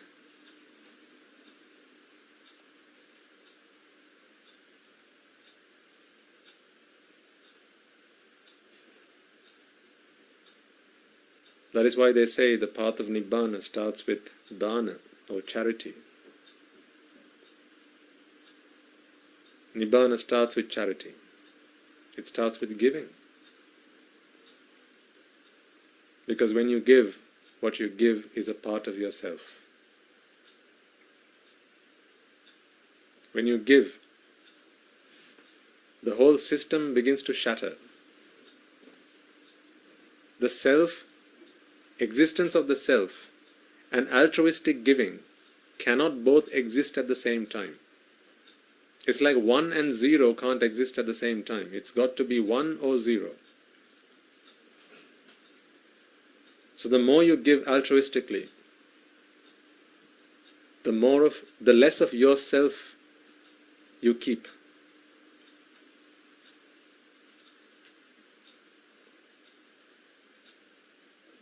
I honestly don't know how much of what I'm trying to explain here is actually sinking with you folks, and I really don't know what to say. Do I continue or do I reel it back in? I'm lost just as much as you are. You're lost, right? Yeah, just as much as you are, I'm lost right now. Do I continue or do I reel it back in? Because, normally I talk to you about what you need to do. What you need to be doing regardless of whether you understand the inner workings of it or not. But of course, when you start to ask the question, how, why, and how come it all works like that, well, then we have to open the Pandora's box. You asked for it. Now I've opened the bonnet. Before, you could just open the door, get into the car, turn the ignition, press on the accelerator, and the car would drive beautifully. But when you ask, how come when I press the accelerator, the car moves forward? Now you have asked the question. Then I have to ask you to get out of the car. See, that's the important bit. When I have to show you the bonnet, unfortunately, you're not in the car. And you're not moving any closer to your destination then, are you? Actually, I quite like that analogy. If you ask me to show you the bonnet, what's under the bonnet, to show you what's under the bonnet, I've got to ask you to get out of the car. You can only move forward when you're in the car and you've got your foot on the pedal. But if you want to see under the bonnet, I have to ask you to get out of the car, and the moment you do that, now you're not moving forward. You're staying still. I can take you round to the front of the car, open the bonnet, and ask you to have a nice look in there, and I can explain to you how all the parts work together in perfect unison, how when the cogs turn of that wheel, it turns the other cog of this wheel, and how this belt turns that belt. I can explain all that. But are you moving any closer to your destination while I do the explaining? Look either side of you. Cars driving past you. Can you see that?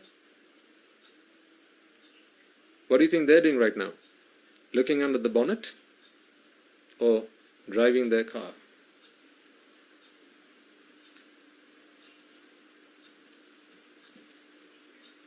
This is why I try to restrain myself as much as I possibly can from explaining to you the inner workings of the Dhamma. One, it's difficult to understand. You need to be a mechanic to have a look under the bonnet and understand how all that hangs together and how the whole thing works. But you don't need to be a mechanic to drive a car.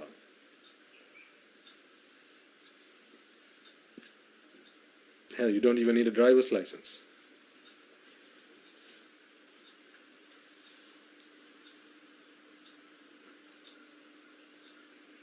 I didn't have a driver's license when I first drove my car. Actually, cut that out of the sermon.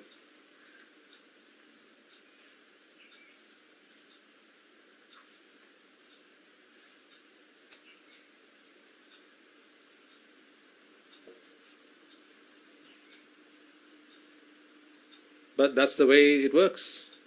That's how when you put your foot on the pedal, the car moves forward. You see now?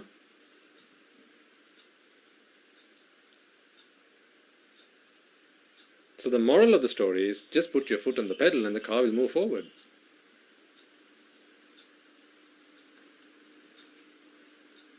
Would you rather be driving your car, or would you rather understand the engineering and how all the parts fit together and the process? Because when you're looking at it, you're not moving any closer to your destination because you're out of the car. So my point being, folks, the anomaly of this system is altruistic merit, particularly charity. When you give without thinking of yourself, without any concern for yourself, giving without concern for oneself, giving without keeping for oneself. Now again, please be practical when you do this. This is not to mean give up everything and go and live the life of a hermit tomorrow, in a jungle, having given up all your your home and your clothes and everything, and walk in the forest naked. That's not what I mean. Please be pragmatic. But what I mean is to move closer to that goal of Nibbana, which is the complete destruction of the sense of a self. You have to be altruistic. Altruistic giving starts the whole process. Because the system has not been designed, it has not been programmed to handle that kind of behavior.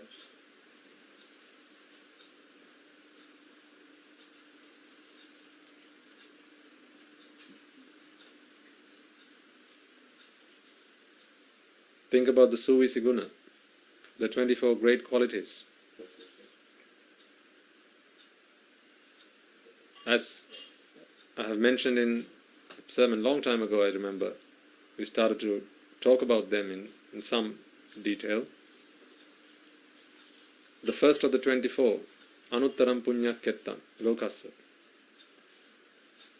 This is one of the great qualities of the Sangha,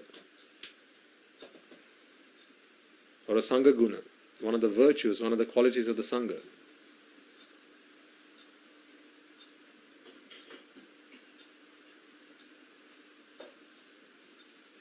You start by giving, by charity, by giving to the Sangha. That is not a person as such. The Sangha is a quality.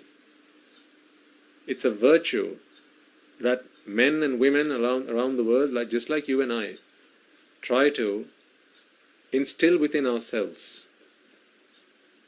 There is, of course, the conventional Sangha and the absolute Sangha. The conventional Sangha are the monks and nuns. But both they and lay people, like yourselves, are both attempting to instill the values of the Sangha so that we can all become absolute Sangha. That is the Attapurusa Puggala. Esa Bhagavato Savaka Sangho. Savaka Sangha. But of course you know that most of the time, if not all of the time, monks and nuns, they have dedicated their lives to instilling the values of Sangha within them. Therefore, they move forward on the path to becoming Sangha, to becoming Dhamma, and to becoming Buddha at a much faster rate than most others. And therefore, Anuttaram Punyakyata, an unequaled field to plant the seed. Plant the seed of what? Plant the seed of merit. By giving. That is why the Buddha established the Sangha, and that is probably one of the reasons why the Buddha established the Sangha, to help men and women just like you and I to kickstart our journey to Nibbana, because it starts with giving. And who better to give than the Sangha? Now I really need you to be intelligent as you listen to me talk about this particular point, because I am not saying this because I am part of the Sangha. Please don't read it that way. That would be very foolish. So what Swami Wahanse is saying is to give things to Swami Wahanse. No, that's not what I'm saying. This is the truth. What can I do?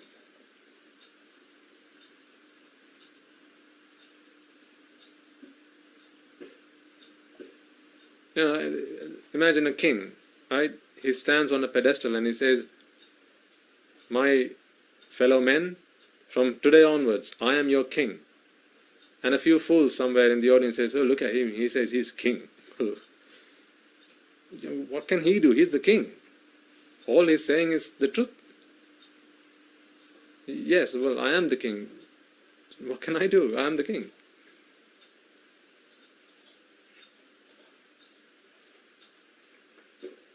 It's something like that. So, whether be that I am a monk, or even if it was that I was a clergy of another religion, even if I was a clergy of another religion, if I had the same understanding with which I speak to you now, folks, I would still say, give to the Sangha. Because what you give is a giving to the virtues of the Sangha. And chances are those virtues are more instilled in men and women who have dedicated their lives to developing and cultivating those values and virtues. And the moment you give, make that altruistic giving, make that altruistic charity. And when you do that, you move a step forward on your way to hitting that imperfection in an otherwise perfect system.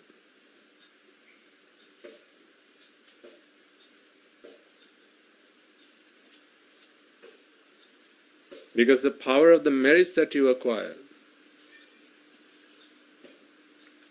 when you do that, that power is so it has a lot of potency.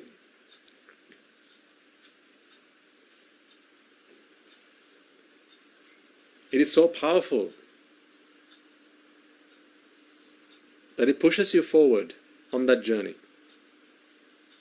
Again, I repeat, I'm not saying this because I'm a monk. Give to the Sangha because the Sangha is deserving of receiving. I'd say that even if I were a layperson, or even if I were a member of clergy of another religion, if I had the same understanding of the Dhamma as I do right now. If not, then of course I'd say something else. But today I realize why the Sangha, one of the qualities of the Sangha is anuttaram punyakettam, lokassa. Lokassa meaning to sentient beings, to worldly beings. The Sangha is an unequaled field for worldly beings to plant their seed of merit. It is that seed of merit which one day shoots up as a sapling and then one day grows into a tree and then eventually bears the fruit of Nibbana.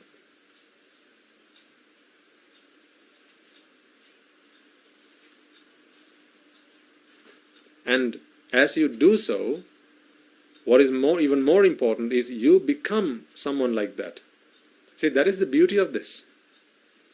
I honestly have to say this. This is one of the most beautiful things I see about the Sambuddha Shasana.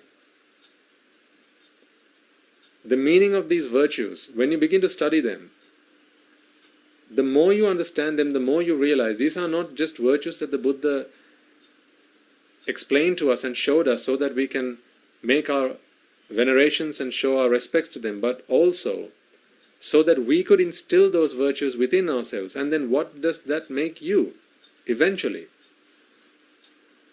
Does that not make you an anuttara punyaketa for other worldly beings? That is the way it works. The way it works in the Sambuddha Shasana is you help those ahead of you so that one day you get ahead, and then those behind you will help you get ahead, and then those behind them will help them get ahead, and then those behind them will help them get ahead, one after the other, in single file. They all move towards the goal of Nibbana.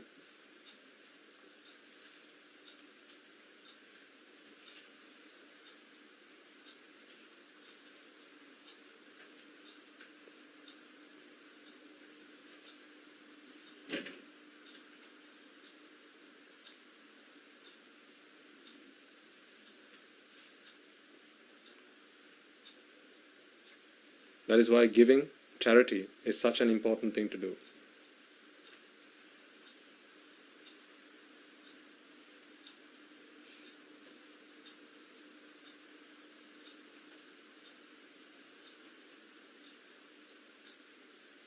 I'm showing you the loophole in the system. I'm at least trying to show you the loophole in the system. The loophole in the system is altruistic merit, or rather, to put it simply, altruism. Putting others ahead of oneself.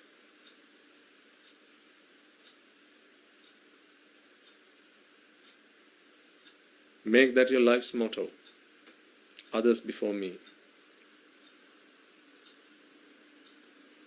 Make your purpose of being alive on this earth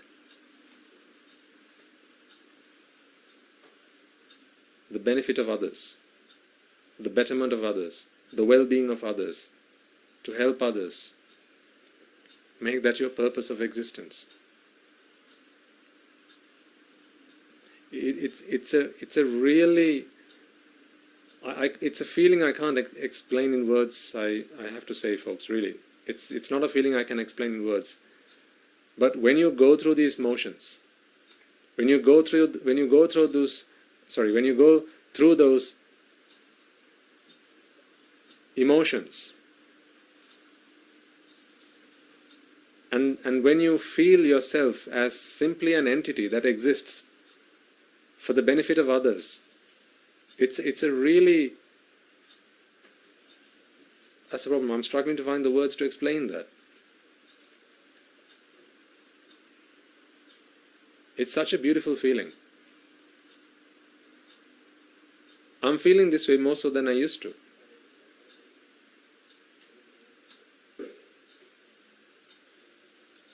And everyone I get to talk to, I advise and I help them to feel that way, to think about themselves in that way. Make your purpose of existence the benefit of others, the betterment of others, to help others move from good to great, to help others free themselves from suffering.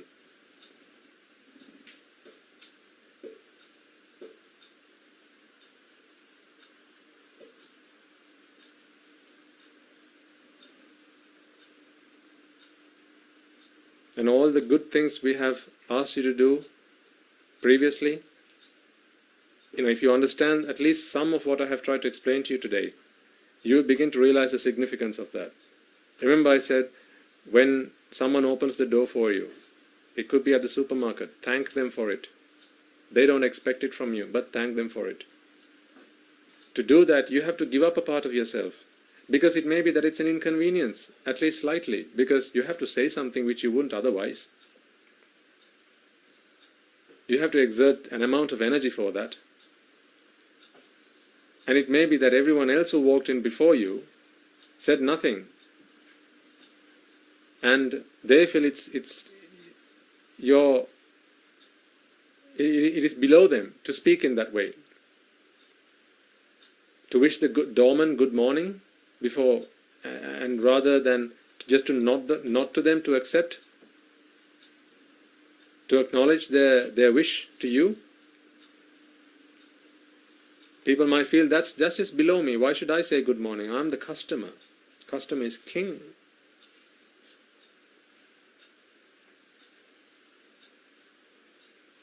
That's the problem.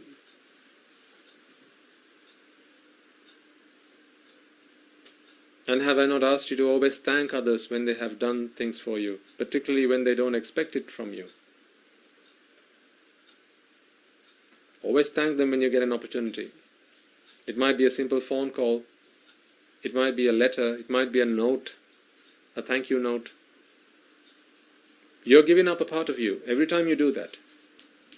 It might be something as simple as a few rupees that you had to spend on a postage stamp to send a letter of compliments, to send a letter of thank you to someone who helped you. But even then you have given up a part of you for that. Think about who, if you continue to work along these lines, think about the end product. Who is the Buddha?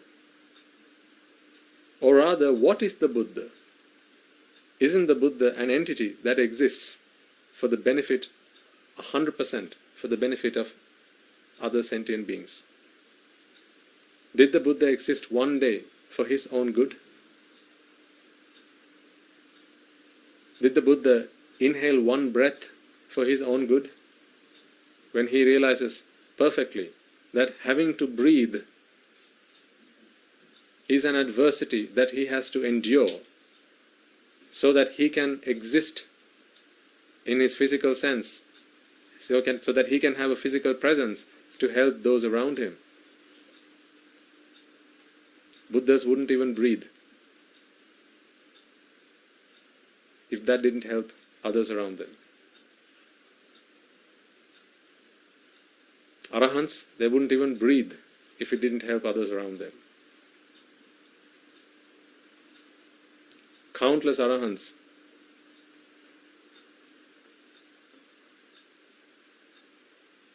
they remained hungry. They forfeited their meals. They gave up in the time of the famine so that other monks could continue to survive, particularly those among the young monks, so that they could live on and spread the word of the Dhamma in the times of the famines. They starved themselves to death. Arahants, if it would help someone else, they'd starve themselves to death. If it would help someone, they would exhaust themselves to death.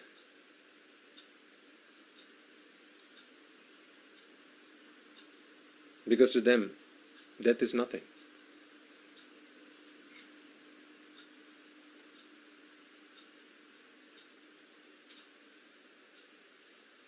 That's the kind of stuff Arahants are made of.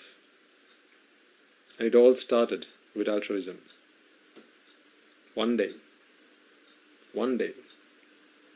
they did something which put others ahead of them. If you have been listening attentively to the stories that Dasa Hamdru has been sharing with you, you will have been able to spot those instances in each of those stories. How they gave up something and put themselves behind others, put others ahead of themselves.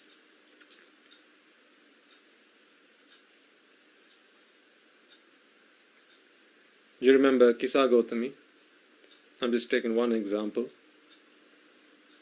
How when she approached the man and his son, who used to be wealthy merchants, and they were at the market, and they had brought along their bric-a-brac. It is said in the story that it was just pieces of ash, or rather coal, that they had brought along with them to sell. And one of their friends had said, you just have to be stood at the market, and one day a customer is going to come to you, and they'll touch the coal and it will turn to gold. Do you remember that story? Kisa Gautami turned coal to gold. She did indeed. And I can hear the skeptics giggling. Right, as if. No, you're taking the superficial meaning of that. There's a much deeper meaning behind it. You just need to switch on your intelligence. And then you'll begin to see. Then you'll realize she did indeed turn coal to gold. What was coal? What was coal rather? The coal was just bric-a-brac, things that was left over. Because one day the merchant woke up and everything he had was taken away. I think it was burgled or something. They lost everything. But there were just some leftovers behind. Something of very little value. Things of very little value.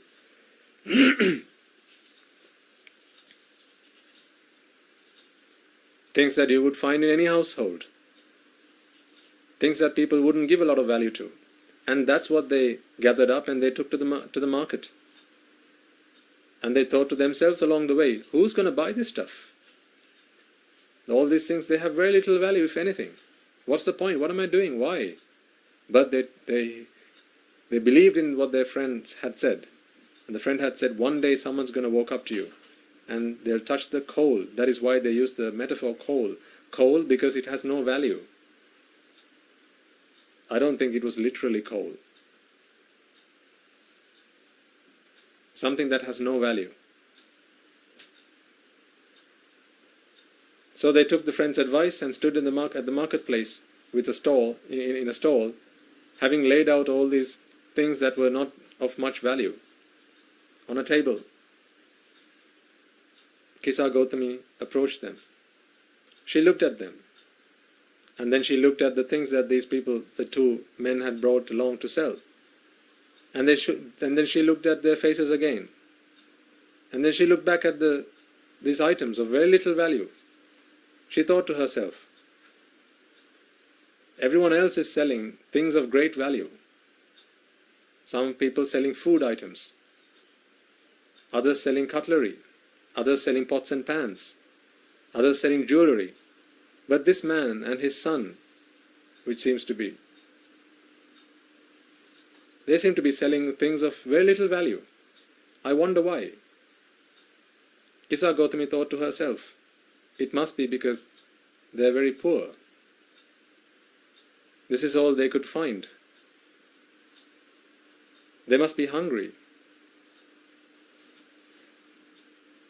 For them to take these things and walk up to the market and lay them out and expect for someone to come and buy them, they must be hopeless and most certainly helpless.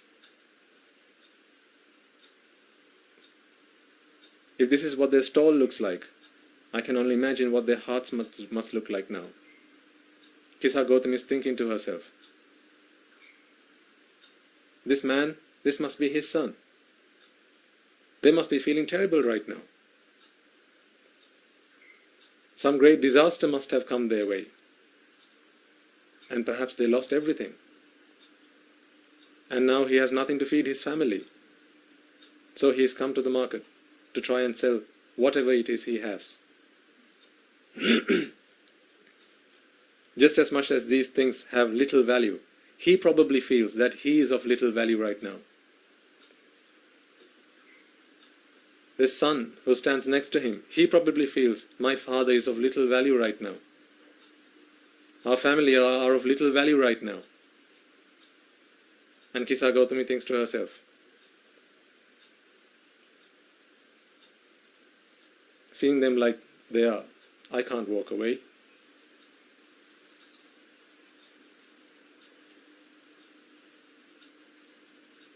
Seeing this poor man and his son in the state that they're in, I can't walk away. I can't look away. I had a similar upbringing. Kisa Gautami thinks to herself.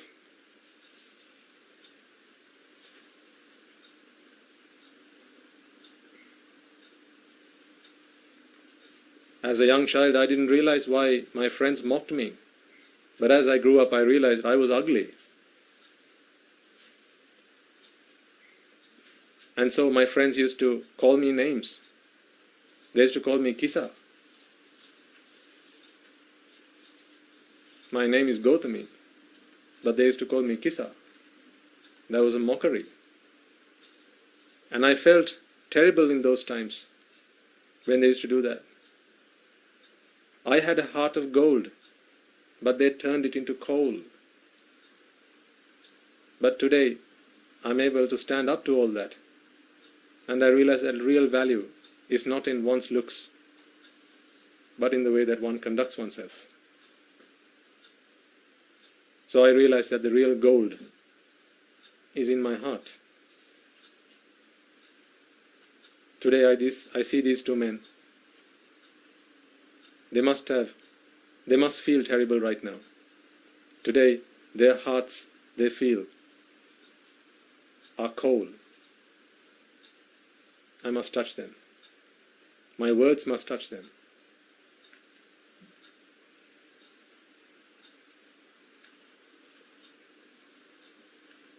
And I want to turn coal into gold.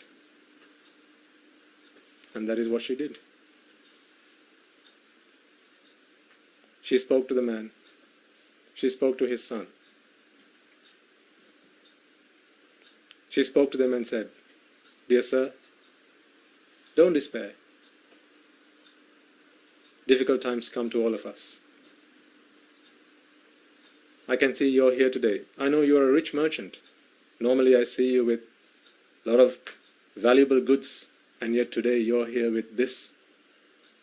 Don't fear, sir. Don't you worry. These times will pass. Believe in yourself.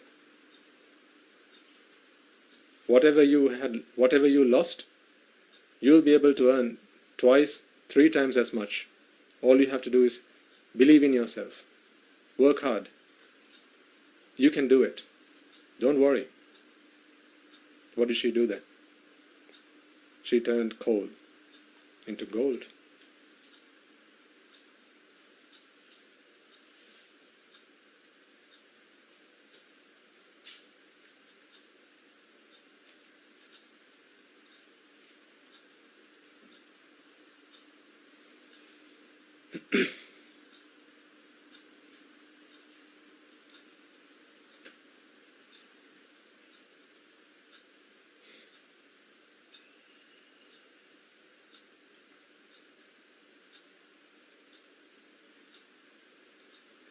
And you wonder how Kisa Gautami went on to become an Arahant?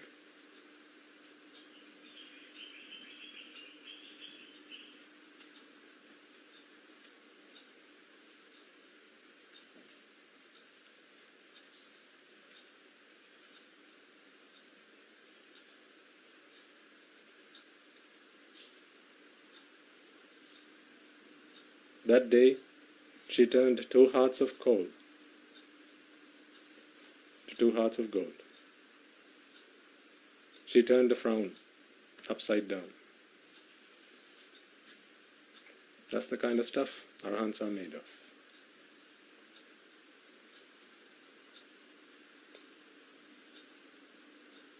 Then and there she was altruistic, because she gave up herself.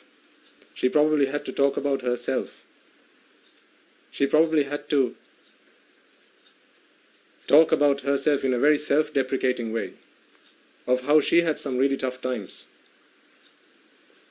of her tough upbringing, of how her friends mocked her, of how her family disowned her.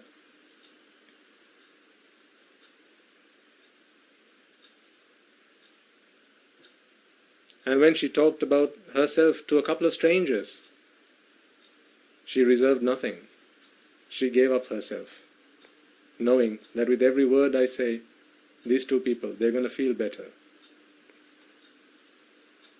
I can't have them walk back home the way they walked here into the market. And that's what she did. She gave up herself for others.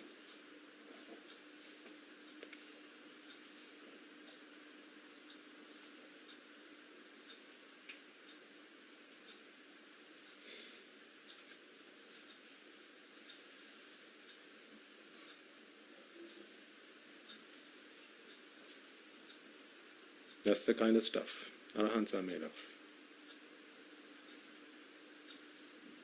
So understand the flow in the system. That's what I've tried to explain to you today. Whenever you practice altruism, whenever it is others before oneself, whenever you give without keeping for oneself, it could be something to eat, it could be an item of clothing. Remember, once I asked you to clear out your cupboards, your wardrobes. Give away everything you don't need. You may have accumulated a lot. Over the years you have been working and collecting them. And then after you've done everything, remember I asked you to open your wardrobe and find the one item of clothing that you like and love the best, and give that away.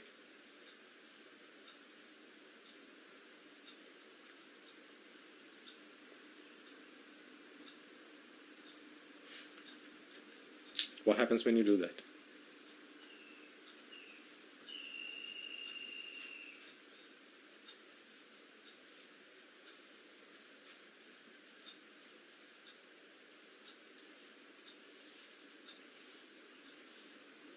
At home, feed everyone else before you. Feed yourself.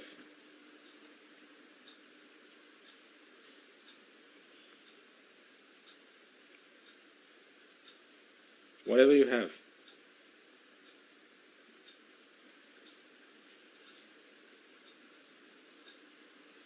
Give it to others.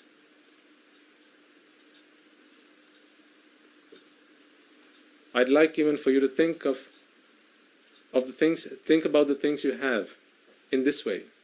The reason you have managed to acquire the things you have is so that you could give them away. That is why you have them in the first place.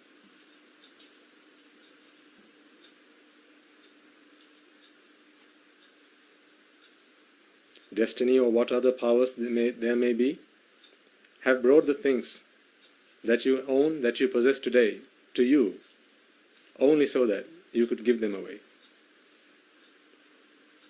And give.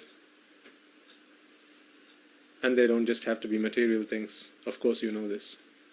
Give your time. Lend a ear. Lend a hand.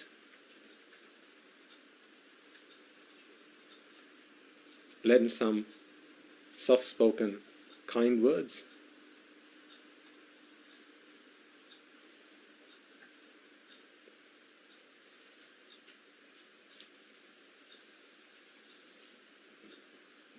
Do you remember the story I shared with you about the taxi driver a long time ago?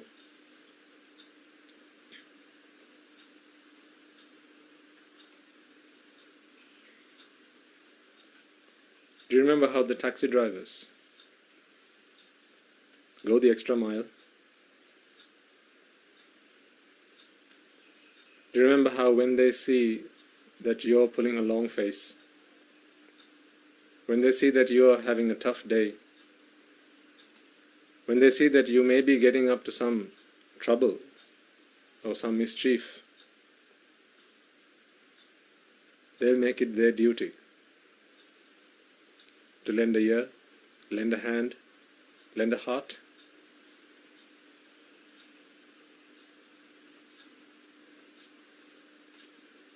How many lives do you think they have saved? How many suicides do you think they have stopped from happening?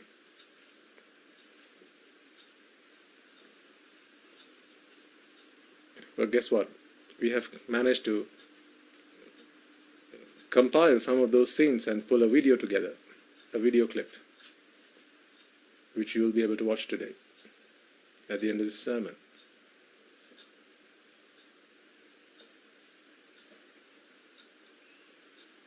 Of how the taxi drivers,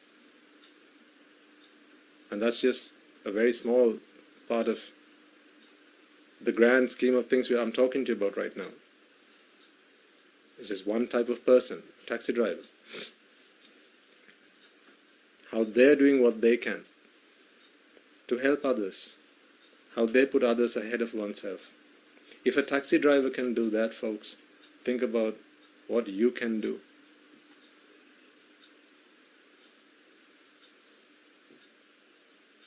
Think about where you are in society, what you hold in society, the authority you hold in your organizations,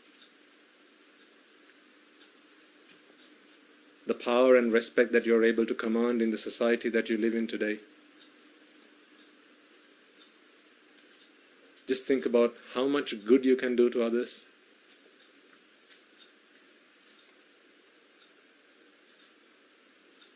Are you doing everything you can? As a teacher, do you think your only duty is to teach the students in your classroom? As a teacher, how much do you know? Look at all the things you know today. Look at all the great skills that you've picked up along the way to becoming a teacher. Ask yourself, why has destiny bestowed upon me these skills, these talents, this knowledge? Everything you have is something for you to give away. That is why you have them in the first place. Everything you know is something for you to teach someone else. That is why you know them in the first place. Every skill, every talent that you have is one to help others with. That is why you have those talents and skills in the first place. You exist for the benefit of others. You exist for the good of others. You exist to turn coal into gold. Make that the motto of your life. Self before others. You have no idea how powerful altruism is. You have no idea how much I'm struggling to get these words out to you in the fullest meaning that I intend for them to reach you. I'm failing for words here. I hope you're having a better chance understanding what I'm trying to express to you.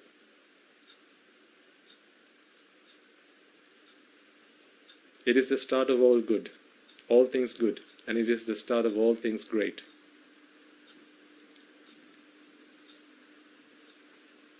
Altruism. Put others before oneself. Learn so you can teach others. Pick up so you can give others. Acquire so you can share with others. Build so you can let others have them. Live so you can help others. That's altruism. Be here so you can let others be.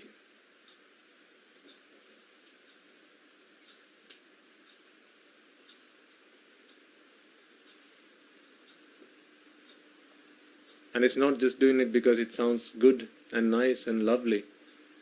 It really is the start of the end of this journey.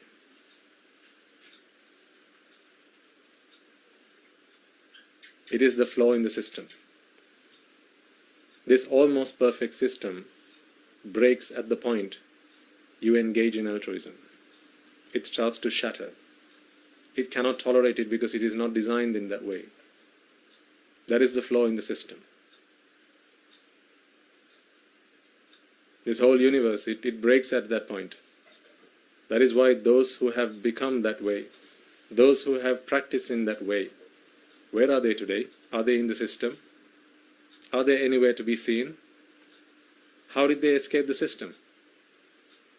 How did they get out of the game? How come the Arahants are nowhere to be seen today? How come when an Arahant passes away, no matter what you do and no matter how hard you try, not even a Buddha can answer the question, they have passed away, where did they go? Where is their next place of incarnation? Not even a Buddha can answer that question, because they have broken away from the system. How did they start that? How did they practice that? What did they perfect? They perfected the art of altruism.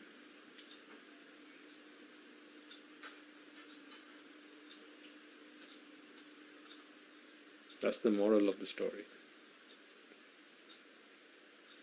You may not have understood any of the technical details. You may not have understood all of the stuff that I tried to explain to you. But hey, who cares?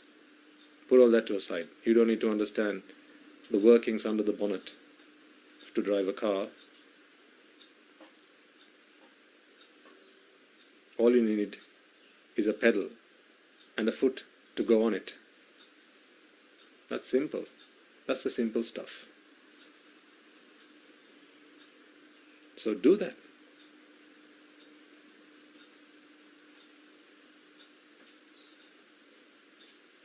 You're not a nurse, you're not a doctor, just to help the patients that have come to you, looking for your help. The things you have learned along the way to becoming one, the qualities you have picked up along the way to becoming one, the kindness in your heart that you have gathered on your way to becoming one, all that. Share it among others. Show others what their potential is. Show others what they're capable of. When you see people hiding in their own caves that they have built for themselves, show them that there's a bigger world outside the little caves that they have built for themselves.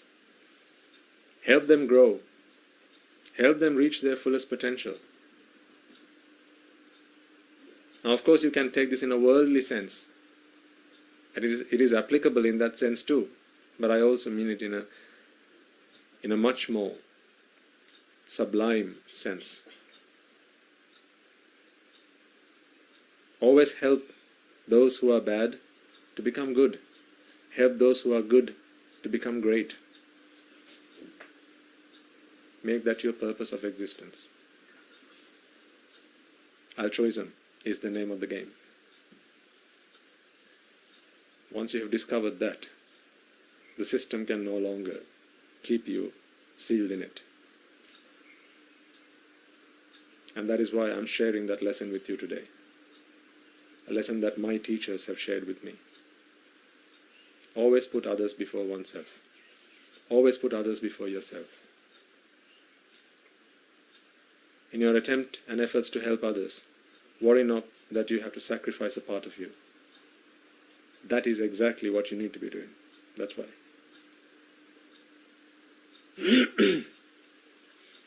So I want you to think about those words and meant to you today.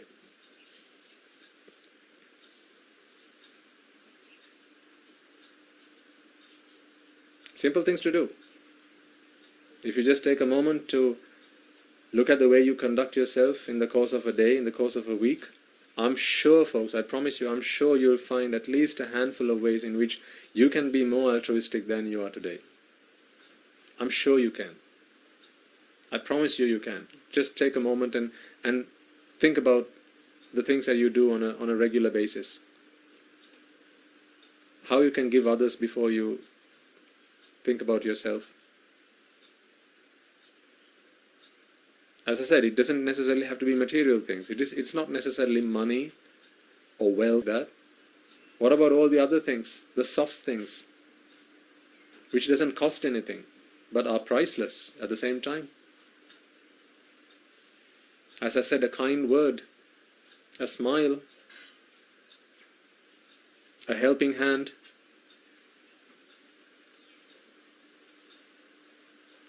a listening ear, that you can give. You will have to sacrifice some of your time. So be it. That's a bit of self-sacrifice. Make time in your day to do that. If you're struggling for time, in the things that you do, be more like that. I'm sure you'll find ways to do this. All you have to do is just think about it.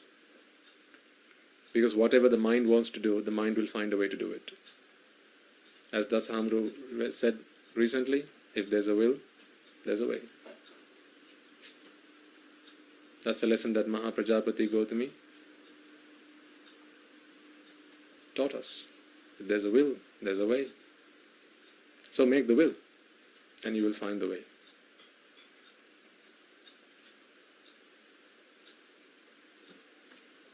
Okay? So think about that. Altruism is the name of the game.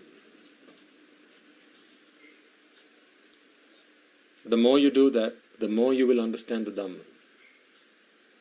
Because the merit that you acquire in the acts of altruism are so incredibly powerful.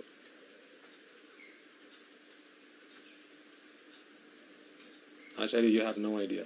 They are so incredibly powerful. Come up with a motto for yourself. Make altruism, the theme of altruism, part of it. You'll be glad you did.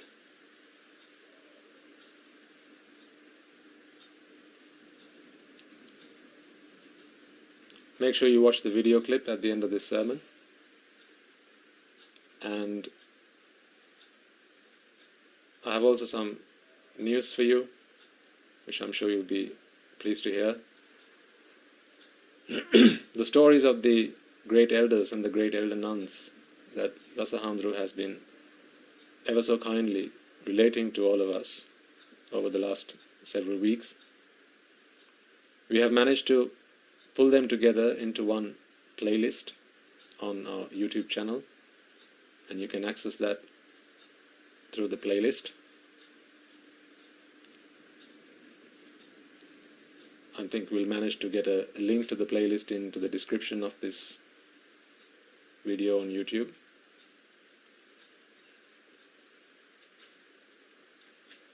So share that with your friends, especially young children.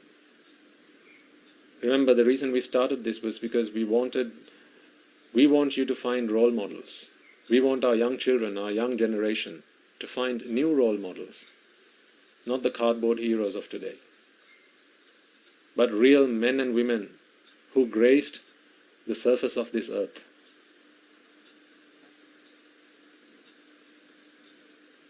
A long time ago it may be, but that era has again returned to us.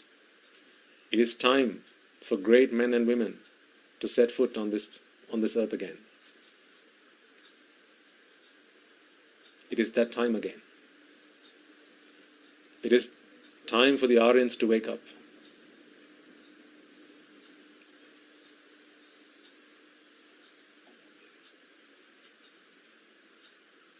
The earth will tremble. It will indeed one day again.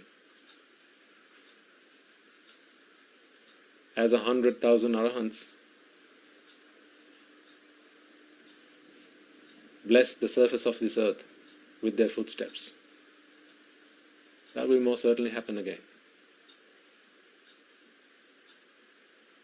I know that, we know that, because we are fighting for that. You know that, because you are also fighting for that. We are all fighting for that.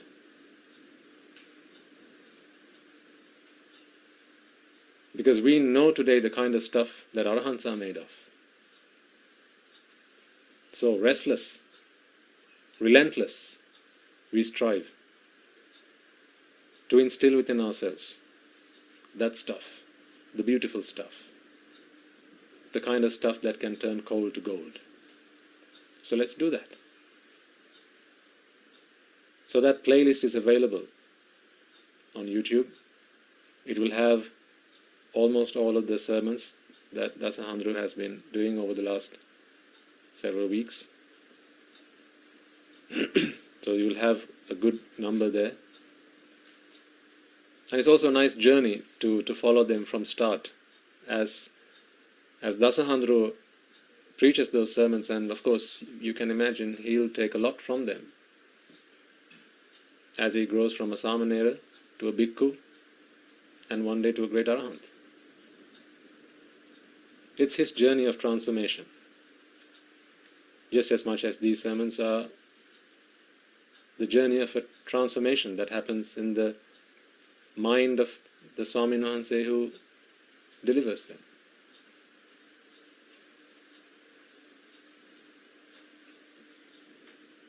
So we lay the path, and we want you to follow in that path. We want you to follow in those footsteps.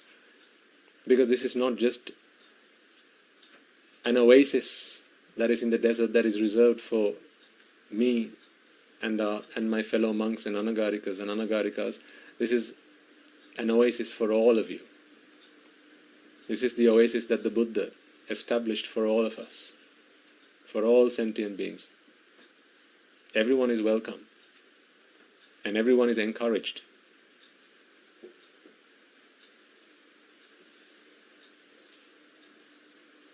So it's up to you, whatever extent to which you can exert yourself and do the fullest that you can. That's all we ask of you. Do the best you can. Don't worry about what you can't. Don't worry about what you didn't manage to understand from today's sermon. I'm sure there was at least one thing that you understood very well from this sermon. Do that. And share those sermons with with friends, particularly those with young children, because they'll be able to understand that. They may not understand anicca, dukkha and anatta, but they'll understand the story of Kisa Gautami. They'll understand the story of Patachara. They'll understand the story of the great elder Mahamoggallan. Of course they will. And then they'll want to be like them. Wouldn't you want that for your daughter? Wouldn't you want that for your son? To be a man one day, to be a woman one day, whose footsteps, a single footstep, is a blessing on this planet, is a blessing on this entire universe. That is what this effort is for. That is what we are trying to do here.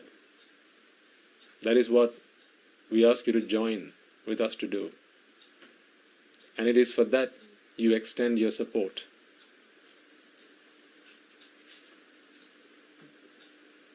There is many a heart that is weeping and needs to be comforted.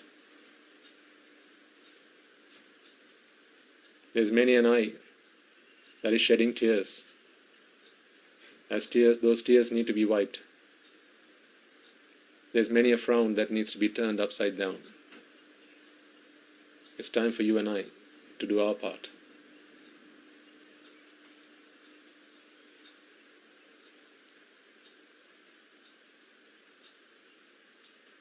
Come and join us.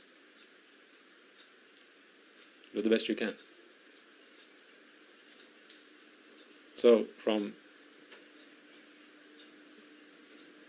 here forward, Dasahandru's sermons will be available via the playlist, including the one that you may have expected today. So it is also available on the playlist. So have a look in there, and it will go live soon after this sermon comes to an end, and you can watch it from there. And then share it with others. As I said, particularly with young children, because they need a role model. When they're young and at home, you were able to be their role model. But perhaps today, they have grown into teenagers. Perhaps today they spend little time with you and time outside with friends and others. So perhaps today you are able to influence them less than you used to. But that is no excuse that you as a parent can give. My child got wasted after the first 15 years of his or her life is not an excuse that as a mother you can offer. That's not an excuse you can offer. We want to help you so that you don't have to end up offering such excuses. And this is the way we want to help you with that. Among the other things that we work on. So make sure that you listen to the sermon yourself and also share it with others. And as I said, it's available via a separate playlist. The great elders of our times.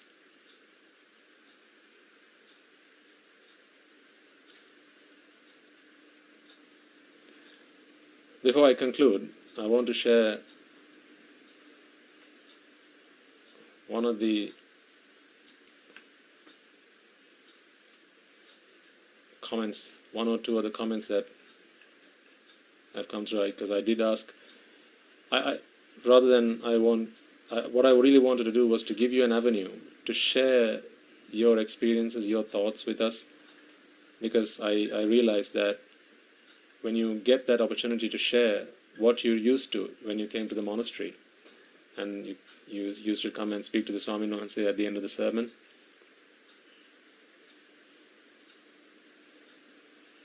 I realized that that opportunity really gave you something to think about, and also really gave you a connection with the monastery. And the reason I'm keen on you maintaining that connection is because, it's a bit like when we know that someone's watching, we think twice about doing anything that may be wrong or bad or evil, right? So always to have that watchful eye is a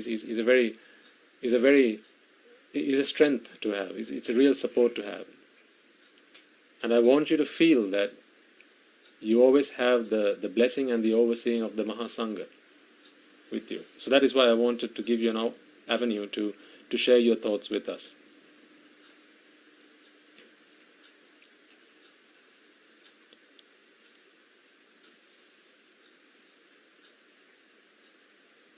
I'll read out one story from one of our listeners. Several have come through. In fact, quite a few have come through, and over the following sermons I'll share as many of them with you as possible. And remember, the reason I'm sharing these stories with you is because I want them to be words of encouragement to you, to all of you. I want you to realize that there are people who are actually doing the things that we have been asking to do. And there will be men and women and children among yourselves. And it's always nice to hear from someone just like yourself, because those words are very powerful and very encouraging, aren't they? Perhaps sometimes if a Swamin Wahanse asks you to do something, you may feel a little bit reserved. Maybe because you may feel, well, it's easy for Swamin Wahanse to say, but I live a lay life. How can I do some of the things you say, Swamin Wahanse? With all due respect, you might feel. But when you hear those words from someone who is your equal, one of your peers, it's much easier to understand them, and it's much more difficult to deny that you can also do it. So this is why I want to share these stories with you. So here's one. Teruvan Saranai Garu Swamin Wahanse. Last Sunday's sermon made me feel more connected to the Mahasangha at the Arame, and more precisely connected to the Dhamma. When we had to stop coming to the Arame due to the pandemic, I felt more and more connected. The workload allied with visiting the Arame was cut down, like arranging things at home, preparing for the visit. And this time also I used and occupied to listen and practice the Dhamma. During this difficult time of the pandemic, I have managed to add lots of positive things into my life. It has enhanced me and helped me to walk this path consciously. My life has been streamlined for my ultimate goal. I always chant the Dhirasa Gathas, and I always think of myself to be very fortunate. While doing the Arya Maitri meditation every day, focusing on the Aramya, I felt very much connected, like a strong string going from me to the Aramya, and that I felt we are connected. This happened when we stopped coming there. In fact, I wanted to share this thought with Swamin Wahanse. I feel this is because I get the same blessings from my Dhamma teachers, and it's a two-way communication. I'm happy, and I get a lot of encouragement from Swamin Wahanse's words. It'll keep us bound forever until I reach my goal. During the last few months, I was fortunate to find the ways and means that encouraged me to purify my mind and walk this path. I think every morning how fortunate the sun is to have seen all the Buddhun Wahanses, so all the Buddhas and all the Arhatun Wahanses, all the leaders of other great religions come into this world, and the sun nourished all those great people. The sun also got all their vibes. Then I pay my respect to the sun every morning. So I think this person does this as they chant the Dhirasa Vigata Mohasa Gathas as Guru Hamru asks us to do. I worship with great respect, and I receive good health in return. Sudhu Minister gave me a great impact. I have also managed to add some good practices to my daily life and routines. Those days I just did whatever came to my mind, but now it always gets screened by the Dhamma. That's exactly what I have wanted you to do all this time, so well done. So I think this is my improvement. I know this particular mind has to be qualified to become an Arahant, so I'm protecting my mind and looking after it very carefully, trying to nourish it with only good thoughts. It is our Swamin Wahanse's Dhamma which has encouraged me on this path. I was able to give smiles to a few lives through Dhamma, sadhu sadhu. Myself together with my children, so my son, we walked about 2 kilometers the other day and took the Daval Dane, so the afternoon meal, to the priests in our village temple. So I think this is given the fact that there are curfews and various restrictions on travel. Perhaps they were not allowed to drive there, so they've managed to take the Dane to the monks and have walked 2 kilometers. They're like, look at, this is exactly the stuff I'm talking about, folks. Thinking about others and not about oneself. When there's a field, an unequal field, that can be sowed with the seed of merit, why reserve yourself? Whether that's 1 kilometer or 2 kilometers is not the question here. It is the fact that even if it means that I have to make some additional effort, even if it means that I'm going to be sweating and panting by the end of this journey. If the Swamin Wahanses in the village temple are needing of a meal, and I am able to make it with my own hands and take it to them, then I will do so. And what a great mother to have accompanied her son along with her on this great meritorious deed. It gave me lots of insights by offering this dana. All this advice have come to me through the monastery sermons, and they have helped me to widen my thinking patterns. We are so blessed to have Dharma by the Dhamma in our lives. May the Triple Gem bless you all. May all these merits contribute to attainment of Arahathood by all our Swamin Wahanses and the Anagarikas at the monastery and in the near future. So that was one of the comments that had come through by one of you. I don't know who, but it's come through some of you, one of you. That's one example of, this is the kind of stuff I really want you to be able to put into your life, folks. Right? This is what I'm expecting you to be able to do. Not that taking dana into the monastery or temple every day, but how your life has changed as a result of the Dhamma, how the way you think about life has begun to change, how you face problems and how you face adversities and the atrocities that come your way, how you face them in a very different manner, how you have managed to put add smiles to people's lives. That's the kind of stuff that I'm looking for. I'll read another one for today. Teruvan Saranai, we are undoubtedly grateful for giving us an opportunity to share the progress made consequent to receiving the erudite exposition of the Lord Buddha's teachings every Sunday for almost 2 years. The ambience at the Aram enlivened by your, I'll read it as it is, I think they're saying, by your majestic deliverance impacted in us firmly.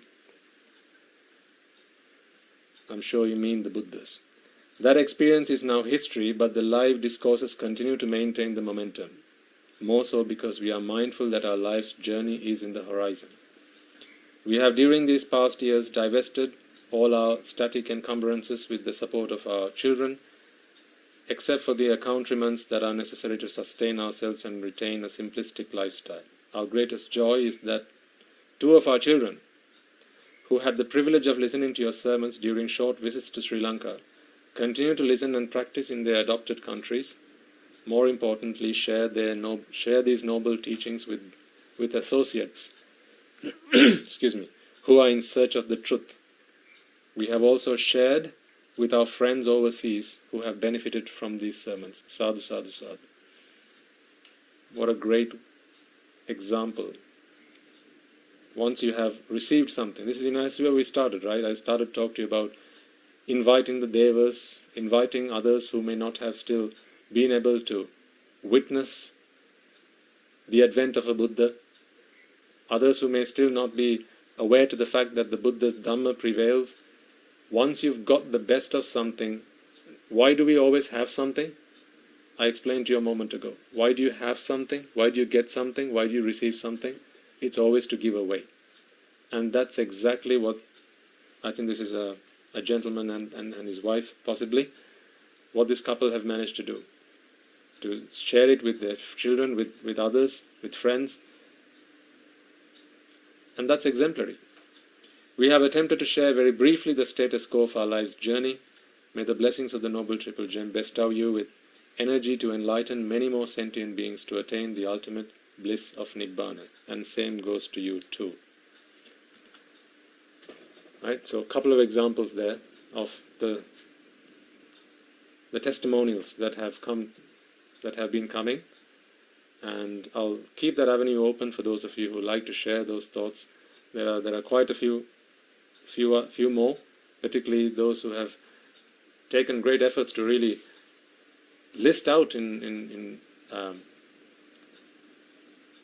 bulleted lists. These are some of the 5, the 6, the 10, 15 things that I have managed to take from these sermons over the last couple of years.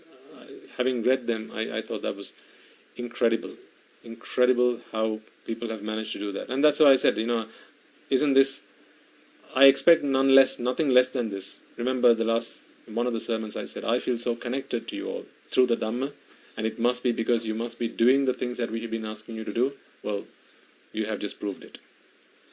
So now you know why I felt that way. Okay? So please do continue to do them, and remember, altruism is the name of the game. Okay, so on that note, we will transfer the merits and conclude the sermon. The story of the Arahatan Vahanse for today will be available on the separate playlist. So please look out for that and listen to that as well, and share it with others when you get an opportunity to do so. Okay. So let us take a moment then to transfer the merits we have all acquired by making offerings to the infinite virtues of the Noble Triple Gem, chanting Pirit, listening to the Dhamma, and engaging in various meritorious deeds today. So first and foremost, let us remind ourselves how incredibly fortunate we are to be in receipt of the Lord Buddha's teaching, and with immense gratitude, let us transfer these merits to the bhikkhus, bhikkhunis, upasakas and upasikas, who since time immemorial have protected and preserved the sublime teachings of the Buddha and passed it down through the generations of the noble lineage in the form of the Tripitaka, which is thankfully available to us today to study, understand and comprehend the Dhamma. Let us also transfer the merits we have acquired to all members of the Mahasangha present throughout the world, including the chief prelates of all the chapters, who have dedicated their lives to the noble path and have committed themselves towards the betterment of all sentient beings. Let us not forget that among them are the monks and nuns resident in your local temples and nunneries, who have always been by your side through thick and thin. Come rain or shine, let us also transfer these merits to Guru Swami Nuhanse and all other monks resident at this monastery, as well as the Anagarikas and Anagarikas attached to the monastery. Let us also take a moment to transfer these merits and express our gratitude to those who make great efforts to disseminate the teachings of the Buddha, be that by transliterating these sermons, sharing them out with others, or inviting others to join them. And may through the power of these merits, if any of them have been born in the woeful plane, redeem themselves and be born in the blissful plane. May through the power of these merits they abstain from the unmeritorious deed, fulfill the meritorious deed, fulfill the noble and eightfold path, and may they all attain the supreme bliss of Nibbana. Sadhu, sadhu, sadhu. Let us also transfer these merits that we have acquired to our devotees, friends of the monastery, who for the sake of merits continue to sustain the Mahasangha. This includes everyone, from those of you who have contributed to the construction of the monastery to those of you who provide the Mahasangha with shelter, arms, robes and medicines, as well as those who have passed on their know-how and extend their well wishes.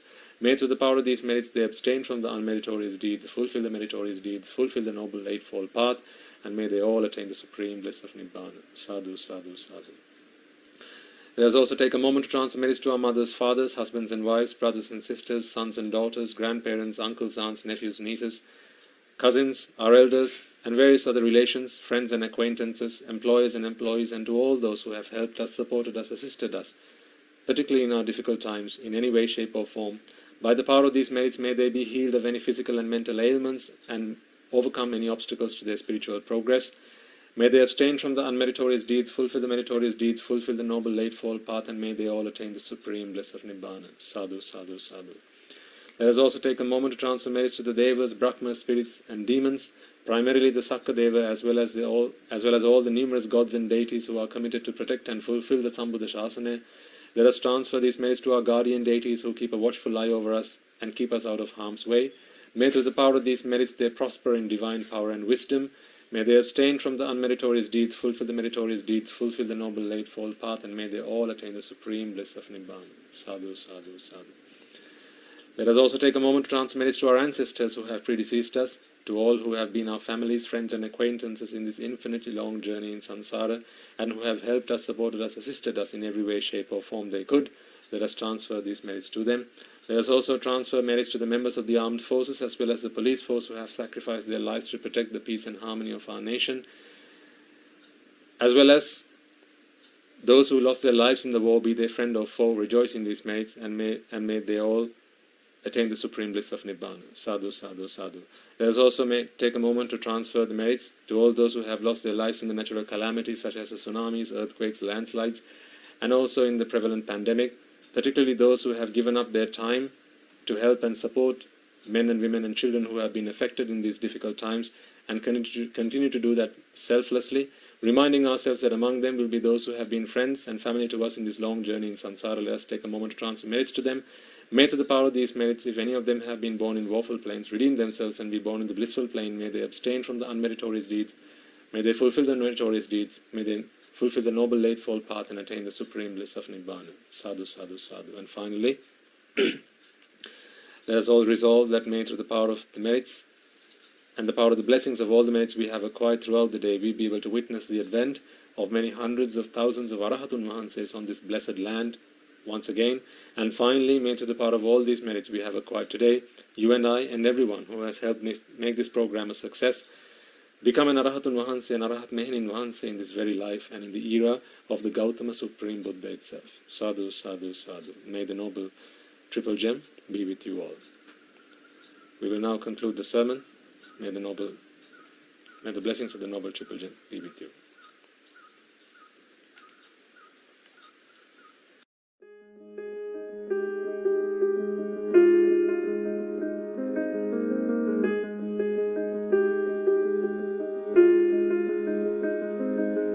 You know sometimes how we hire people to do things for us? It could be anything. Say, you're catching a taxi, right? Simple as that. All of you will have used a taxi at some point in your life. So catching a taxi. Now, when you get a taxi, you get into the car and you ask the taxi driver to get you from point A to point B. And what the driver would do is he'd reset the meter, and then off he goes. You're in the car, and then at the end of the journey, he will stop the meter, work out how much you owe the taxi driver, and you'll make your payment, and off you go. So in very simple terms, that's the end-to-end process. So some taxi drivers follow that to the letter. They'll ask you to pop into the car. They'll ask you, where would you like to go, sir? And they'll take your instruction, and then off he goes. So he'll drive you to your destination. He'll work out the amount of money you owe him, and he says, and that's a total of X amount of money, dollars, pounds, whatever, rupees, and you make the bill. He says thank you, and off you go. Now that's the normal process, the happy part, if you like. Then you have some taxi drivers who go the extra mile. So some drivers will go the extra mile and may even try to cheer you up. You can't tell me you've never had that experience. Right, so there are some great taxi drivers out there. Three-wheel drivers, right? When I say taxis, I mean all sorts of taxis. right? And they will do what they can to bring happiness into your life. Great people. Great people. So you're paying them to get you from A to B. But what about the words that they're saying to cheer you up? It might be that you've had a long day at work. It might be that you've just had some bad news. Loss in the family, or perhaps you've been dumped. Some bad news, some terrible news, and you're pulling a long face, or you're teary-eyed, or you've your chin in your hands and you're looking out the window staring into the openness. And the taxi driver's thinking to himself, gosh, this man seems to be having a really bad day today. Let's see if I can cheer him up. So then the taxi driver might start to try to have a conversation with you. You see, he'll try to have a conversation with you, not knowing how you might react. Beautiful human beings, aren't they? Your next words might be, can you just shut up? I just need to concentrate. Or just do your job. No, taxi drivers get abused a lot of the time. And they won't say anything. They just keep quiet and they'll go and they'll do their job.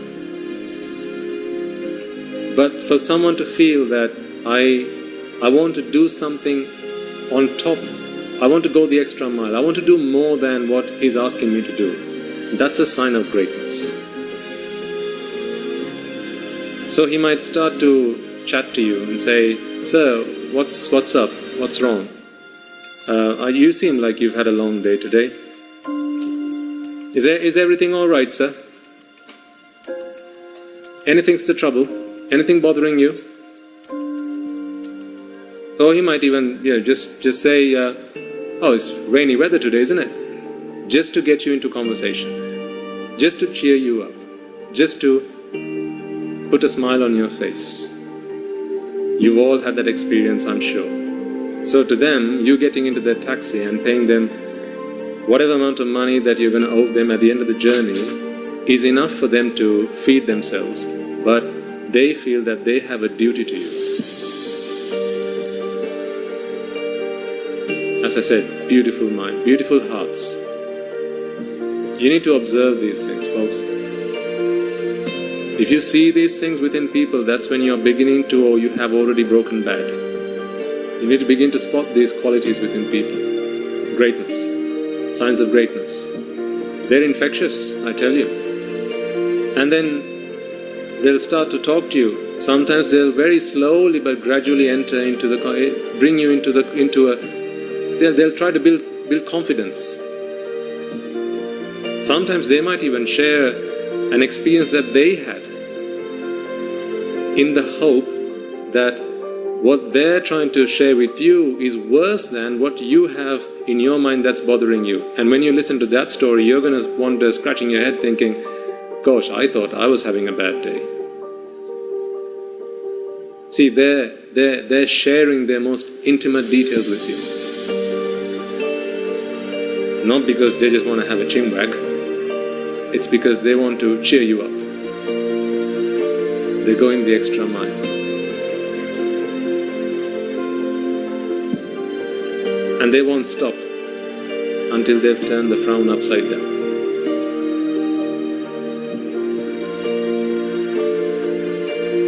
Sometimes they might even compliment. You're looking very smart today, sir. That's all you need even to turn that frown upside down. That's the only compliment you got all day. If you've never been there, get into a taxi, I tell you. There are some beautiful hearts out there. One day, someday, because we can help them go from good to great. Beautiful hearts. How many people do you think might have gotten into a taxi thinking, I'm going to take this taxi, go and get to a bridge and jump off the bridge? How many taxi drivers do you think have saved people's lives? See, unsung heroes these people are. Unsung heroes. No one talks about them. Oh, but these things happen. How many three-wheel drivers do you think have saved people's lives? Perhaps they got into the taxi, they were fuming. They were on their way to someone who had wronged them, maybe with a weapon in their hand, saying, "Get me to that place as soon as you possibly can. I'm going to tear him a new page. I'm going to blow his brains out." Might have been some of the words that would have been said. But what did the three-wheel driver do? "Mister, take it easy. I'll take you there, don't worry. Just take it easy. Come on, things happen to everybody. We all have problems. Let me tell you something happened to me lately." And then he will share with you an intimate story that happened to him. He's never said it with anybody, but he'll share it with you in the hope that you begin to realize that you're not the only one who's got problems in your lives. And then that has cured you now. At the end of that journey, you'll go, "You know what? Just take me back home." He'll take you back home, and then he'll say, "It's on me. That trip was on me. Go home. Have a good time. Keep safe." There are so many beautiful hearts out there. My question to you is, how much do they charge you for it? Does the meter on the taxi go up with every word they say? With every word that comes out of their mouth to heal your festering wound that is your mind, the fire that is burning within, with every bucket of water they throw at you to put out that fire, does that put up the meter? It does nothing to the meter.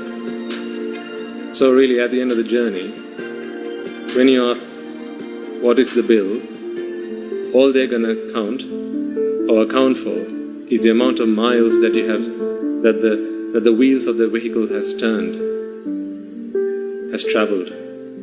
It will only account for the time that you have spent together. But what he has done for you in the time that he has spent with you, that is priceless. Priceless. If he were to charge you for that, believe you me, you wouldn't be able to pay the bill. You'd go bankrupt. My question to you is then, how do you pay that debt? Do you have enough money for that? If you were to draw out all the money in all the accounts you have, is that enough money to pay all those debts? The debt that you owe him for saving your life, the debt that you owe him for saving you from getting into a fight, the debt that you owe him from saving you from getting into some brawl or some kind of altercation and causing harm and damage, or just a broken heart, how are you going to pay that? Not everything in this world can be counted in rupees and cents. Not everything in this world can be accounted for in pennies and pounds or cents and dollars. You can't do that. Because the beauty that lives in people's hearts, that is priceless.